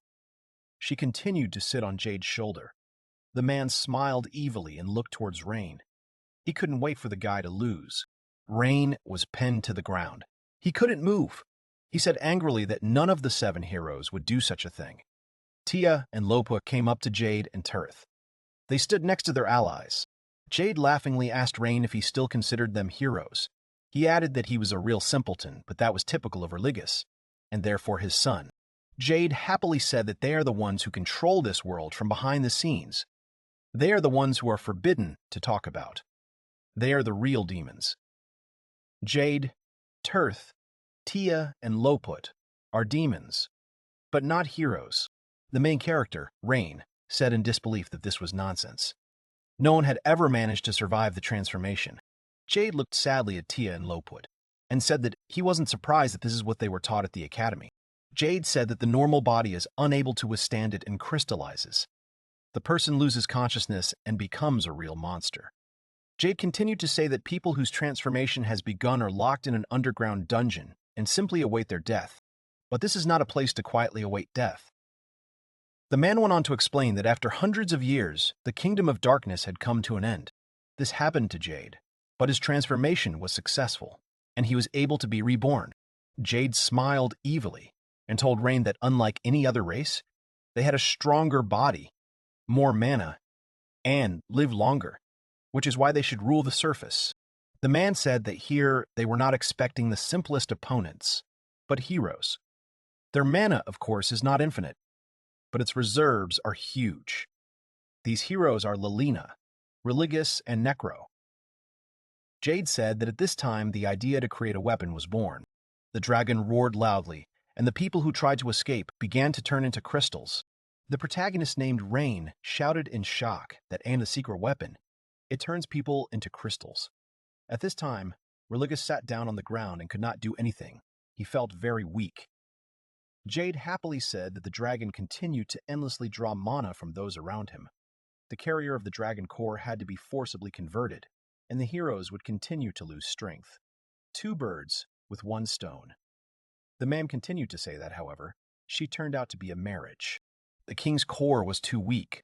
Marina remained unconscious. The main character named Rain said in horror that the entire royal family. Jade interrupted him and said with a smile that it was destroyed already during the decisive battle with the dragon, but their blood did not disappear completely. Jade added that the princess had an innate gift for magic, and he really wanted to take advantage of it. But I hold my daughter close. She died. Jade himself killed her. Jade said, so as not to make a fool of himself next time. He sewed the princess's core into her daughter. After that, he transferred her to another world. All that was left was to wait for her to grow up. The child turned out to be Marina. Jade said that he thought their plan had completely failed due to Rain's interference. But who would have thought that she was able to move under her own power? The main character named Rain said angrily that he had deprived Marina of happiness just for this. The guy was simply furious from what he heard. He was able to overcome the attraction and grab his sword. Tia walked up to Jade and said that he could leave the rest to them. He had to retreat. He looked at Religus and said that soon they wouldn't be able to hold him back. Jade turned around and said that he was leaving then. The main character named Rain jumped and shouted that he would not let him go. Jade smiled evilly and looked at the guy who decided to start a battle with him. Tia stopped Rain's attack with her sword. The man decided to fight Rain himself. He raised his sword high and decided to hit the young man with it. The main character named Rain dodged and thought evilly that Tia had the same moves as his father. The main character named Rain quickly ran up to Eiyuu and started to hit him. He thought angrily that in this case it was the end. Tia put his hand in front of Rain's face and used fire magic. A huge pillar of flame hit Rain, who was not expecting it at all because he thought they were fighting only with swords. The main character named Rain was all burned. He fell to the ground and thought angrily that this was just a normal flame. How could a basic spell be so powerful? He miscalculated. Tia looked at him and said that he would not disturb them anymore, and now he needed the sleep, son of Religus. The man began to move further and further away from Rain. The main character named Rain tried to grab Tia, but he was already far away. He began to lose consciousness, and his last thought was that he could still save Marina from their hands. The main character named Rain opened his eyes and found himself in his room. He was lying on the bed, all wrapped up in bandages. Karen and Malili were sleeping next to him, watching him the whole time. The main character named Rain looked at them and smiled. They were very cute. He stroked Karen's head and she began to wake up. She looked at Rain for a few seconds and stood up abruptly. Karen screamed happily that he had finally woken up. Her scream woke up Malili. She looked at Rain in surprise and ran to the exit. The girl shouted that she would call May now. Karen jumped on Rain and hugged him tightly. The guy looked at her in surprise and asked what happened to her. If she squeezed him like that, he could die. Karen cried loudly and hugged Rain even tighter. She screamed loudly that he had been sleeping for 3 whole days. She already thought that he would never wake up again. She didn't want that. She angrily asked who would take care of her then. The main character named Rain said that she could just take care of herself. The guy looked out the window and thought. The main character named Rain couldn't believe that this really happened. The main character named Rain thought that 3 whole days had already passed. It was clear. He had lost. The guy clenched his teeth and thought angrily that he was reborn, special, a hero. This was all nonsense. Marina always supported him, and then Karen and Malili appeared and lived with them. The main character named Rain grabbed the blanket and continued to reason that he was here by mistake. The door suddenly opened and May ran into the room with Malili. The main character named Rain and Karen looked at her in surprise. May excitedly shouted that Mr. Main character named Rain had woken up. She hugged him and started crying. May screamed loudly that she was so glad he was okay. The main character named Rain awkwardly replied that he was sorry for making her worry. May let him go and stood next to the bed.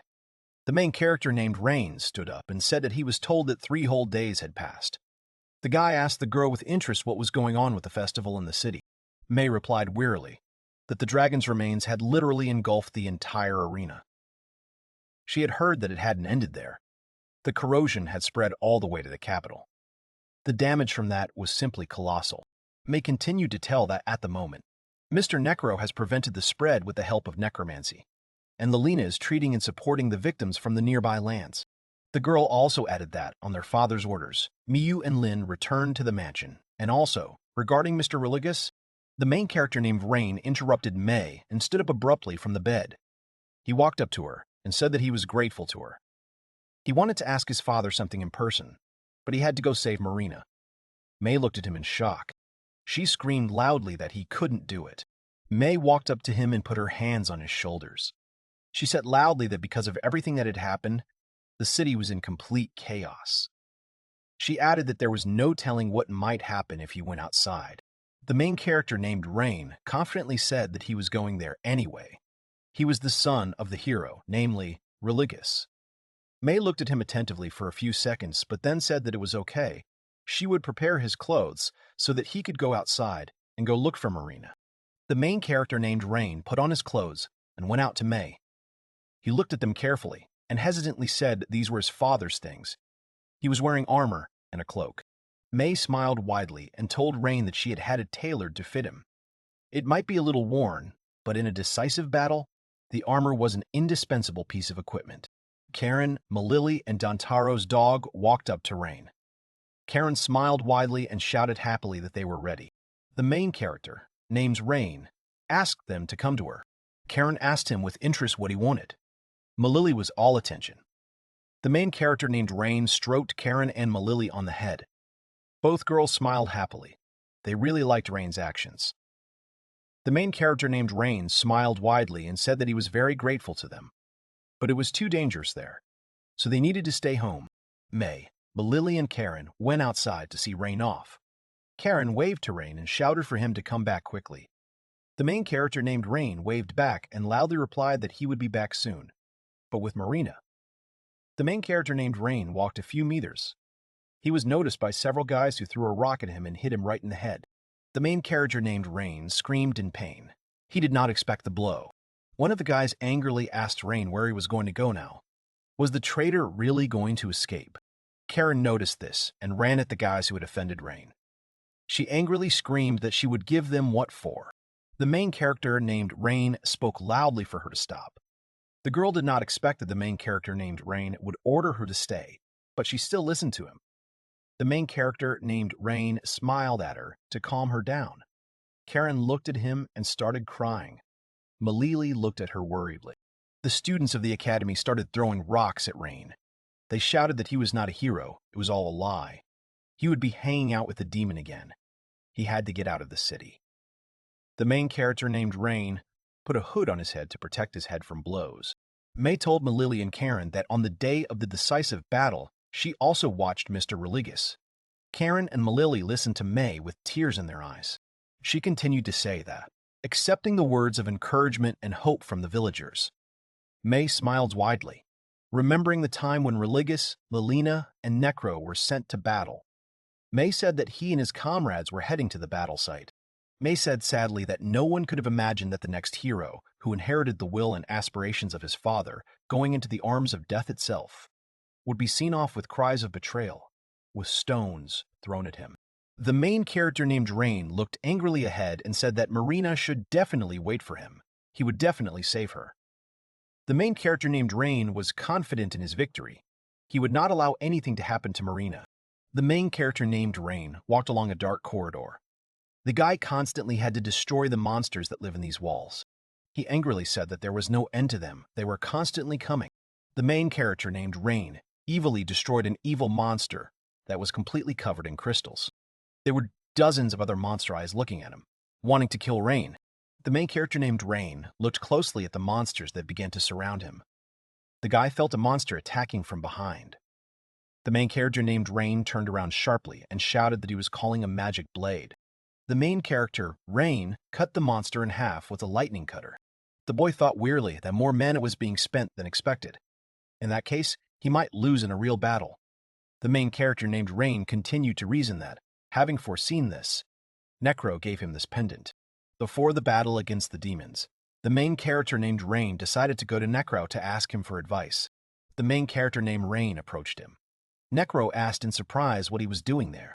He was really surprised to see Rain in the city. The guy replied that he was going to save Marina. Necro asked that he wanted to save Marina.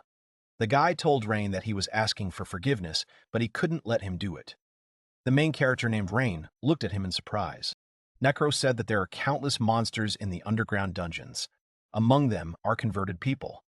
Moreover, each of them is strong in their own way, and some are on a completely different level. Necro added that letting someone in there who doesn't have real experience would be a big mistake. Reno said angrily that Marina was waiting to be saved, and he had to do it. Necro said that he speaks directly like Religious. Then he will give it to him. He must use it at a critical moment. The protagonist named Rain asked what he was doing and how he would help him. Necro walked up to Rain and put his hand on his shoulder. He said that it had magic sealed in it. It could teleport up to 7 people at a time, which was very useful. Necro continued to say that if they broke it, they would end up here at the entrance, and he also wanted to give some advice. The boy looked into Rain's eyes so that he would listen carefully. Necro told Rain to think about the fact that he had to come back alive. This is his main goal. The main character named Rain looked at the arena, which was completely covered with sand. He told Necro that everything will be fine, no need to worry. Necro said that this is the answer of a true son of a hero. After that, the main character named Rain went into a dark corridor, which is teeming with monsters. The main character named Rain leaned against the wall and thought that there was nothing good about it. He was wounded in the shoulder. The guy decided that he needed to keep going, otherwise it would be too late. The main character named Rain grabbed his sore shoulder and continued on his way. He thought tiredly that there were demons, even ordinary monsters were causing him a lot of problems. At this rate, he would run out of mana and stamina before he reached Marina. The main character named Rain entered the spacious hall. He looked around in surprise and said that the path was clear. Here he would be able to rest. He was already too exhausted. The main character named Rain saw a throne made of crystals. Loput was sitting on it. She looked at the guy with disdain and said that he had finally come. She had been waiting for him for a very long time. The girl jumped off her throne. Because of her small height, she almost fell. Loput swayed awkwardly from side to side. This destroyed her image. She looked proudly at Rain and said that she was Loput. She was here to kill him. She said this very confidently. It was clear that she was confident in her victory over Rain. Loput clutched her growling stomach and walked up to Rain. She said pitifully that she was so tired of waiting for him that she decided to kill a few monsters in these dungeons. She continued to say that because of the fights, she was very hungry. The main character named Rain looked at her in surprise. She did not look like a demon who was going to kill him. The protagonist, Rain, watched as Loput groaned from hunger. He thought he had a feeling that this had happened before. This scene was similar to when Karen asks him or someone else for food. The main character named Rain took out 2 chicken legs from his backpack. He asked Loput what she thought about having a snack. The girl happily took the food and began to eat it quickly. Loput smiled widely and said that he was not a bad guy at all. She was really very hungry. The girl tried to put the whole piece in her mouth to eat it all at once.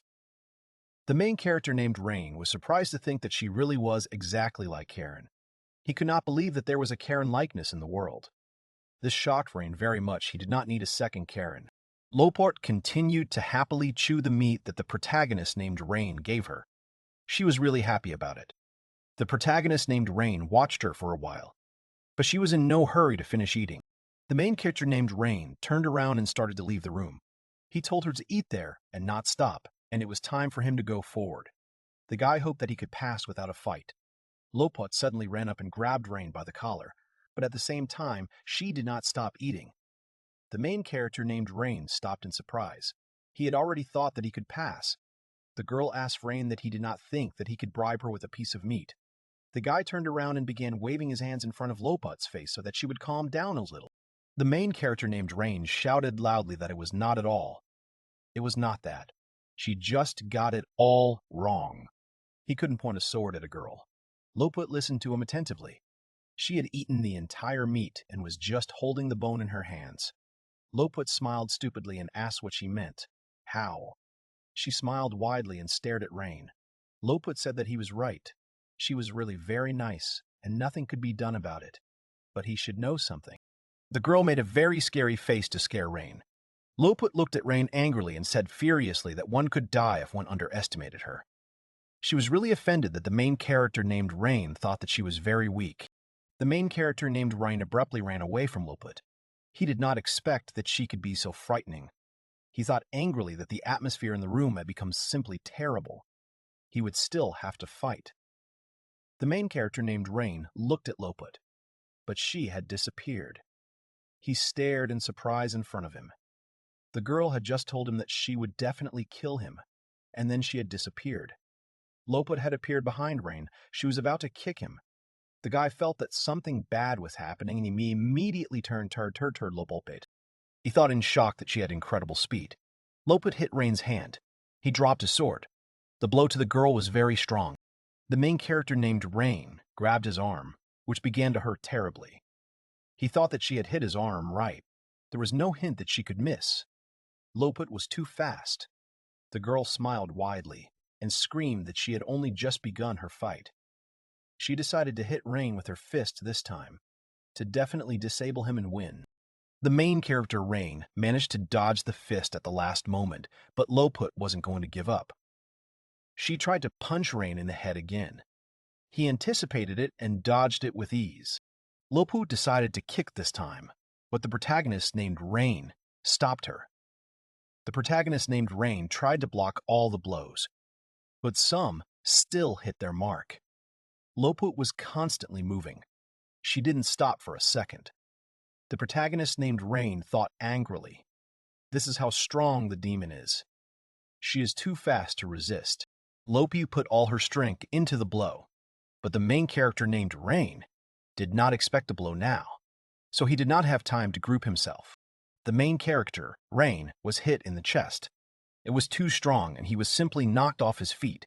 He flew several meters away. Loput was really strong, although you couldn't tell from her appearance. The main character named Rain was flying into the wall, but he crashed into something soft. While he was flying, he raised all the dust that was in the hall. At first, he did not understand what happened until he felt hands on him. He looked up in surprise and saw Lilina, who had saved him. She said that it was dangerous. The main character named Rain couldn't believe that she was actually here now.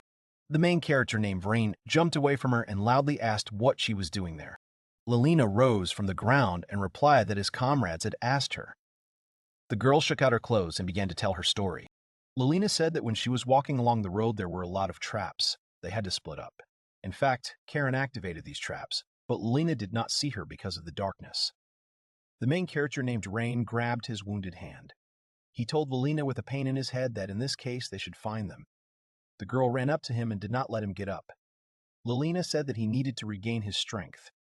They would buy him time. The girl was very worried about Rain's condition after the battle with Loput. Lelina looked at Karen and the dog they had also taken into the dungeon. The girl shouted at her to hold her back. Karen smiled broadly and replied that she should be trusted in this matter. Karen approached Loput. The girls looked like sisters. They were the same height and the same build. The main character named Rain was right when he compared them. The girls looked at each other for a few seconds. Loput leaned towards Karen's face and cheerfully said that she would be fought by a slave and a dog who had no mana. She haughtily asked if they were serious now. Loput looked at Karen more closely and smiled widely. She said that she was wearing these horrible clothes. Loput asked Karen that she really had no taste. Karen gripped the handle of the hammer and said angrily that these clothes were given to her by the main character named Rain. She dare not say that. Karen struck with all her might with the hammer, but Loput dodged. The girl did not expect that Karen would actually start fighting her.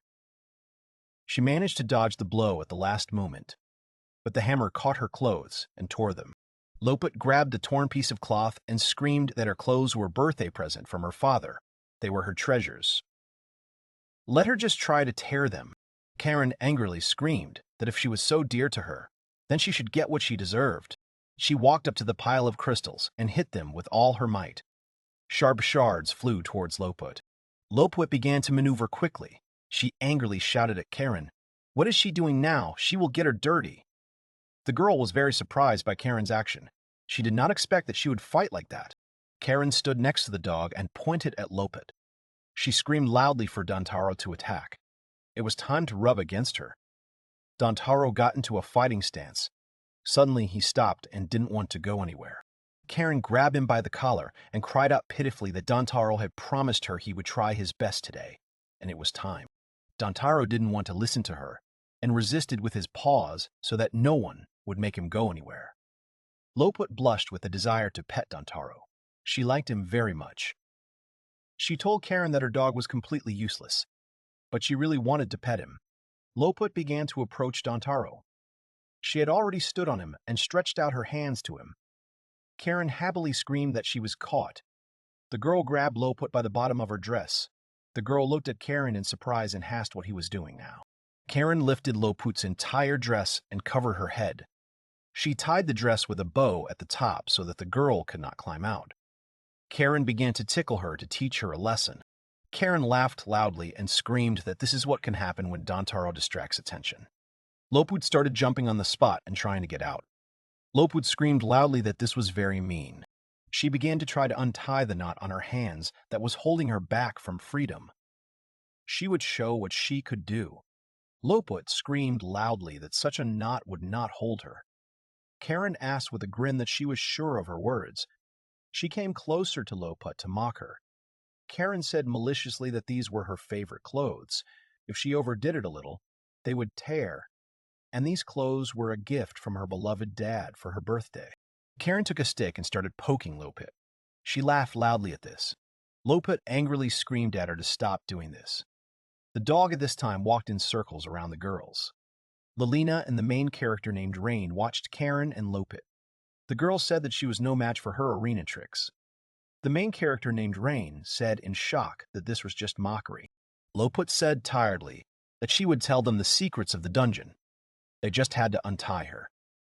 Karen tilted her head to the side and asked what secrets she would try. Loput said that there were traps installed here that prevented the monsters from escaping to the surface. The girl fell silent and stepped on one of the tiles. Loput angrily screamed that, of course, she was here too. A tile disappeared under Ryan and he flew down. The same thing happened to Lelina. And then, with Karen and Dantaro, Loput jumped up and down happily and shouted that that was what they needed. Loput never loses. She stepped aside a little and stepped on a tile, which dropped. A hole appeared under Loput, into which she flew. She said that she did not expect this now. At this time, the main character named Rain was flying down. He did not understand that he was at the end of the hole into which Loput had thrown him. He thought in horror that there was a trap here too. He needed to think of something quickly. The main character named Rain grabbed the sword and thought that it would be useless, but he could not do anything about it. The guy stuck the sword into the wall and stood on it to stop his fall. The main character Rain hoped that everything would be okay. He grabbed the walls to stay upright. He came down with a huge impact, but remained unharmed thanks to the fact that he stopped his fall. He was lying tiredly on the ground in a pile of sand and bricks. The main character, named Rain, exhaled tiredly and tried to get up. He said that he was very lucky. At least he managed not to crash. Suddenly, he raised his head and saw Mia.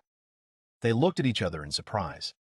The main character, named Rain, did not expect to see her here. He did not even know what to say to her now. It was really unexpected.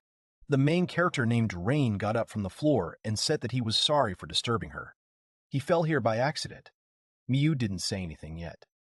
The main character, named Rain, added that it wasn't like he didn't see anything, but he would keep it a secret that she was a girl. Miyu smiled sweetly and said that it meant nothing. She screamed loudly that he would get it for this now. Miyu hit Rain with her magic. The guy screamed loudly. He did not expect this when he fell down. The main character, named Rain, grabbed his battered face and said that he apologized for it, but there was no need to be angry. The guy asked Miyu what she was doing there anyway. Her father had brought her back home. Miyu angrily asked what he had just asked her. The girl furiously said that some girl who always walked with her dog had activated the traps, and she had fallen into them. Miyu asked that she was very interested in who had done it. The main character, named Rain, awkwardly said that he apologized for her. He had not expected Karen to do this. The main character, named Rain, asked Miyu with interest why she was waiting here for help. The girl quickly answered that he was wrong. She tried to find a way out of here, but so far she has not succeeded. The main character, named Rain, looked around the corridors in surprise and asked where they are now. Miyu replied that it was a concentration chamber. Dozens of elongated cages hung around them. The protagonist, named Rain, asked in fear why they were even needed here. Was this all for monsters? Miyu looked at him carefully, waiting for what else he might ask. There were no more questions, and she answered that, looking at the numerous tools, it seemed, for people. Miyu approached the human body, which turned into a crystal. She said that she seemed to know this girl who died so cruelly. She met her when she was very young. They even played together. Miyu said that the girl who bloomed a flower with magic when she cried. She heard that the girl left school due to illness, but who would have thought that she ended up in this place? The main character, named Rain, angrily asked why such a kind child was captured and sent to this dungeon. He thought for a while and said that was really the only way out. Miyu sadly said that she didn't know what was going on. She walked up to the body and took the shackles off her hands. Miyu looked at the girl sadly for a few seconds. She told Rain that this was why they had to study hard at the academy. They couldn't let something like this happen to the other kids. Miyu looked at Rain and asked him that he wanted to save Marina. The girl added that she wouldn't be surprised if Marina rejected him, seeing him so downtrodden. The main character, Rain, wanted to object at first, but then he exhaled and replied that she was absolutely right. Miyu stood up from the ground and walked away from the body of the girl who had once made her laugh. Miyu told Rain that if that were to happen, she wouldn't mind becoming his. The main character, Rain, interrupted Mia and screamed that she was being attacked from behind. He ran to her to help. Miyu looked back in surprise and saw the wall crumbling into small pieces. It seemed they were under attack again, and this time they would have to fight the enemy. Tirth stood on the broken wall and spoke that the invaders must be destroyed. She looked carefully at the pieces of wall that covered Rain and Mia. She looked forward in surprise and said that they were still alive. Miyu was in Rain's arms. She blushed with embarrassment. It was the first time she had to find herself in such a situation. The main character, Rain, looked sternly at Tirth and asked why she was doing all this. He didn't pay attention to the embarrassed Mia. The guy was just glad that she wasn't hurt. Tirth mockingly said that Religis's son is very stupid. Her main task is to destroy all the invaders. She will carry out the order and nothing will stop her. Tirth looked at Rain and Mia and said that there was no point in saving her. The protagonist, named Rain, didn't understand what she meant. Why shouldn't he save Mia? The protagonist, named Rain, asked Tirth what she meant. The girl responded emotionlessly that this was a warning. She would betray him anyway. The main character, named Rain, and Miyu looked at her in surprise. Neither of them expected such words. Miyu screamed angrily. Why should she betray Rain? She would never do that. The main character, named Rain, actually believed Miyu's words. He did not expect any meanness from her. Tirth replied that she was a slave of one of the noble families. They gathered child slaves regardless of race. There were rabbits, sheep, dogs, and many others. The girl continued to tell that if they tried really hard, then their mother would even hug them. It was the most amazing thing she felt. These hugs were very valuable. Tirth said that for children who had lost their parents, this was the highest reward. For their mother, they were ready to do anything. She was like a deity to them, who could not be let down. The girl added that because of this, she also did everything that was ordered. She did it painfully, she did it dirty, she did it terribly. She tried to please everyone. She tried constantly, she tried every day. Tirth said that when she became weak and unnecessary, she was simply thrown away. They called her useless trash, looked at her with cold eyes, as if she was trash and no one cared about her feelings. The girl said that a woman trampled the hand of a child who was begging for help. Some woman stepped on her hand with a sharp heel and did not let go until a wound formed on her hand. Tirth said that for the sake of position, these people are ready to use even children. They have the name Griffin Bell. That's who they really are. The main character named Rain and Miyu looked at her in surprise. They didn't expect such a story. Miyu looked at Rain with worry and said that it was not true. She did not do it. The main character named Rain did not react at all. He was thinking about something of his own, how he should treat this story. Tirth looked at Mia and asked what she had done wrong just now. The girl did not wait for an answer and said that she had come here for her own benefit. Miyu was interrupted by Tirth and loudly shouted that she was wrong. It wasn't true. The girl was sure that it was all a lie. It just couldn't be. Her family would never do something like that. Miyu screamed furiously at Tirth that her father wanted to resolve the chaos as soon as possible. She was sure that her father had good intentions in sending her. Taitra asked Miyu that they wanted to become the central figure in settling the riots. Miyu angrily screamed that it was not so. That was not what they wanted. Miyu clutched her clothes and clutched them tightly. She said angrily that she was really worried about Reina. Tirth said that she was lying again. She added sternly that Miyu just wanted to gain his trust. Her father was the same. He gained religious trust and revered him as a hero who saved everyone. Tirth said that now that the situation had changed, her father kissed the demon shoes in order to obtain the highest title and sent Religious away from the capital to the outskirts. Miyu's father really kissed Jade's shoes for the sake of status. He thought that it would be the best decision for his family. He met him in the abandoned city and did everything that Jade asked. The main character named Rain said that it was now clear to him. Miyu stared in horror. She did not believe that her father could really do this. She thought that he was a good person. The main character named Rain put his hand in front of Miyu. He looked at Tirth and confidently said that Miyu was not like that. It was clear from Rain's face that he really thought so. The main character named Rain told Tirth that Miyu sacrificed a lot to play the role of a son so that her father could avoid shame. Everyone was constantly watching Miyu, but she never gave any thought that she could be a girl. The main character named Rain continued to say that Miyu continued to protect him day after day. She is the hero of her family. Miyu looked at Rain in shock and thought, "No, don't." Rain shouted loudly that she had been fighting alone all her life. She shouldn't compare her father. Miyu looked down at the floor and clenched her hands. She thought that she was not like the main character named Rain said. Miyu shouted loudly that the main character named Rain said. Miyu shouted loudly that the main character named Rain said. She came up to him and hugged him tightly. She was very grateful for his words. He really was a good man. Miyu buried her face in his neck and said with tears in her eyes that it meant that he saw her in that light. She was truly touched that the main character named Rain defended her in front of Loput. Miyu said that she was asking for forgiveness, but he was wrong. Miyu pressed herself even closer to Rain and said that she was not as kind as he thought. She had lived her entire life according to her father's orders. Miyu said this with regret in her head. The girl said that she had met him and only then noticed it, and the reason for her stubbornness was only because she envied his title of hero. Miyu squeezed Rain's shoulders. Miyu said that she was very jealous of Marina because she openly spoke about her feelings for him. The girl was really worried that Marina loved Rain. She continued to say that although the situation in the dorm had made her a little angry, she was actually very happy that he had found out her secret that she had kept for years. Miyu said that she had finally managed to appear before him as a girl. She blushed and added that she loved him. The girl pulled away abruptly and looked into Rain's eyes.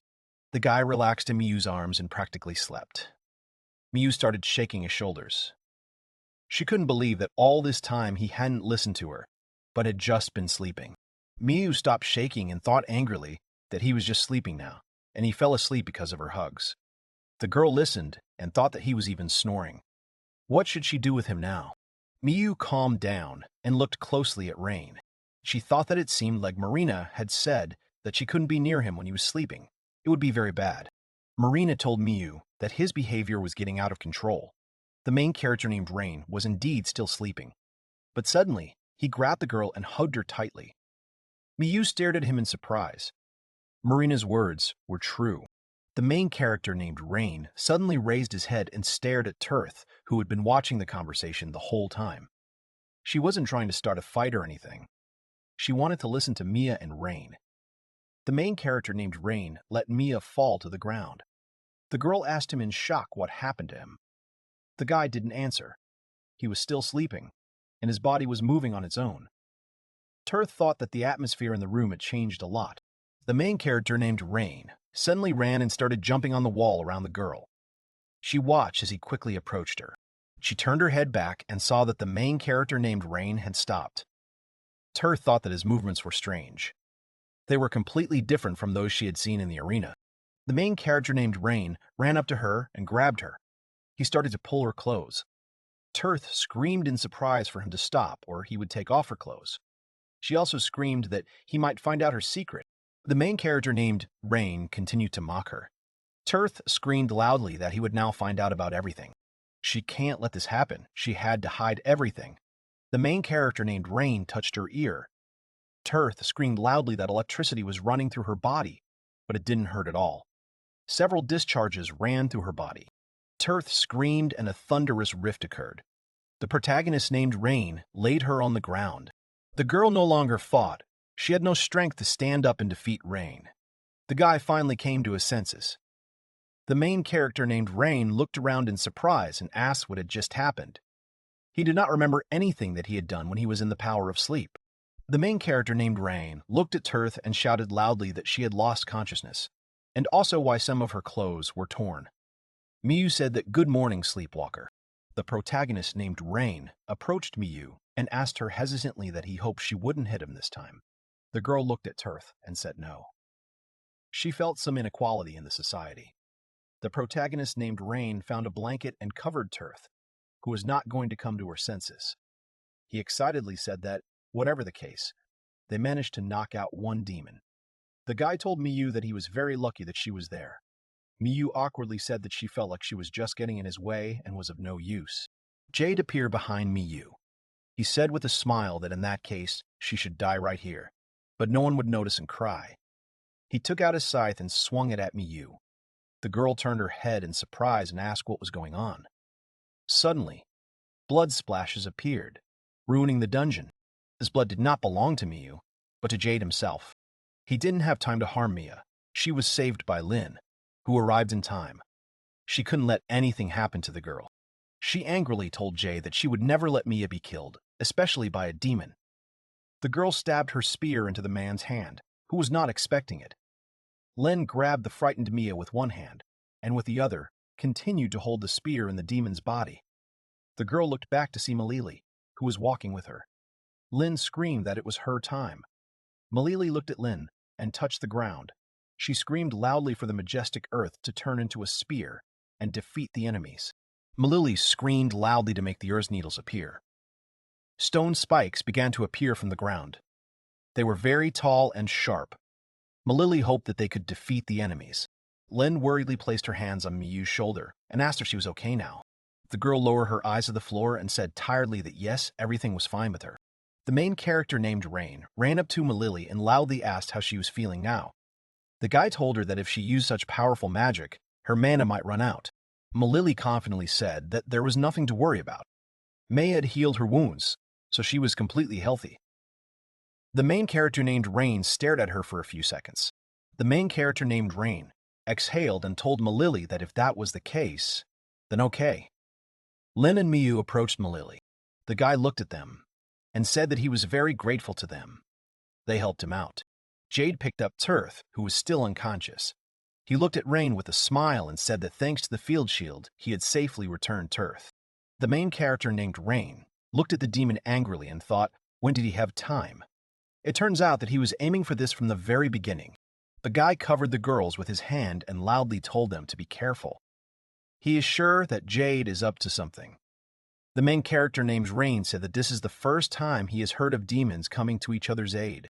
Jade asked the guy that revenue is not natural. Does he know that there are not so many? Jade smiled and stroked Tirth and said that as long as she was turned off, he could touch her as much as he wanted. The protagonist, Rain, asked in shock if that was his true motive. Jade told Rain that from their perspective, it was people who never came to each other's aid. The man asked that the main character named Rain went through the same thing. Is it true? Jade said that humans are extremely selfish. They are the greatest enemies of humanity, who have awakened a great disaster. But humans have chosen them as rulers. They chose temporary peace and hero worship. Jade continued to say that on that day they declared themselves rulers again. They, the demons, would rebuild this world. The man asked what the fear-stricken people did. Jade didn't wait for an answer. He said it himself. People turned their anger on the real hero. They blamed their anger on him to protect themselves. The weak grovel before the strong. Jade added that this is the nature of people. Instead of rebelling against the enemy, they prefer to attack their neighbor. The hero betrayed us. Who could have expected that just one phrase would have such an effect on people? Jade turned his head towards the guy who came in. It was Magat. The demon smiled and told him that he had done a great job. Everyone looked at him in surprise. The main character named Rain angrily asked what he was doing here. Jade said that it was thanks to him that they managed to attract people's attention. Magat looked down at the floor and didn't know what to say to the demon's words. Magat said to the guy what he had done. Magat shouted loudly that everything was not as Mr. Mahou thought. He simply overheard Mr. Jade's conversation before the ceremony. Magat said that Jade was talking about how the great disaster, Kadis, would be reborn to destroy the great heroes. He decided to protect Mr. Mia. Magat continued to say that because of this, he followed Mr. Jade's plan during the event. He scattered leaflets about how the heroes are actually traitors. The protagonist named Rain angrily shouted that Jade was fooling people. He can't be trusted. Magat told him to shut up, because the protagonist named Rain is a traitor. He is the one deceiving Mr. Mia. Magat asked what he was planning if he wasn't there. Magat asked what he was planning. If he wasn't there, none of this would happen. Jade approached the guy and put his hand on his neck. The man said with a smile that it was true. The hero's son was to blame for everything. Jade continued to say that he took away his beloved Mia from him. The guy repeated after the demon that the main character named Rain took away Mr. Mia from him. Jade released crystals into Magat's body. Jade asked who should atone for the sin. It was Kadis's time. Magat became a huge monster. Jade smiled widely and said that he seemed to like his gift. The man added that he was no longer a man, but a chimera. Jade took Tirth more comfortably and started to leave. Before leaving, he said that he was sorry, but it was time for them to go. Suddenly, he stopped and happily said that for sure. Jade told Rain that he had a special gift for him. The guy couldn't move. The main character named Rain screamed in surprise that it was a barrier. Jade smiled widely. The man said that it would be better for him not to touch him. The barrier has the ability to drain mana, and he should think twice before chasing after them. A monster appeared behind Miyu, Lin, and Malili. Jade told Rain that he could either give his little friends to be torn apart or kill Magat to save them. The main character named Rain started trying to break the barrier. He shouted to his friends that he would help them now. Miyu confidently told him that he should save his strength to save Marina. The girl looked at the monster and told Rain that he should let her deal with the enemy. After all, Magat was her friend. She came closer to him to look into the guy's empty eyes. Miyu angrily said that she was one of the great dukes. She couldn't let him get away with this. So as a friend, she would spare him the suffering that the demon had given him. The monster said that he was grateful to Mr. Miyu for this. And after hearing this, he felt a thirst for murder.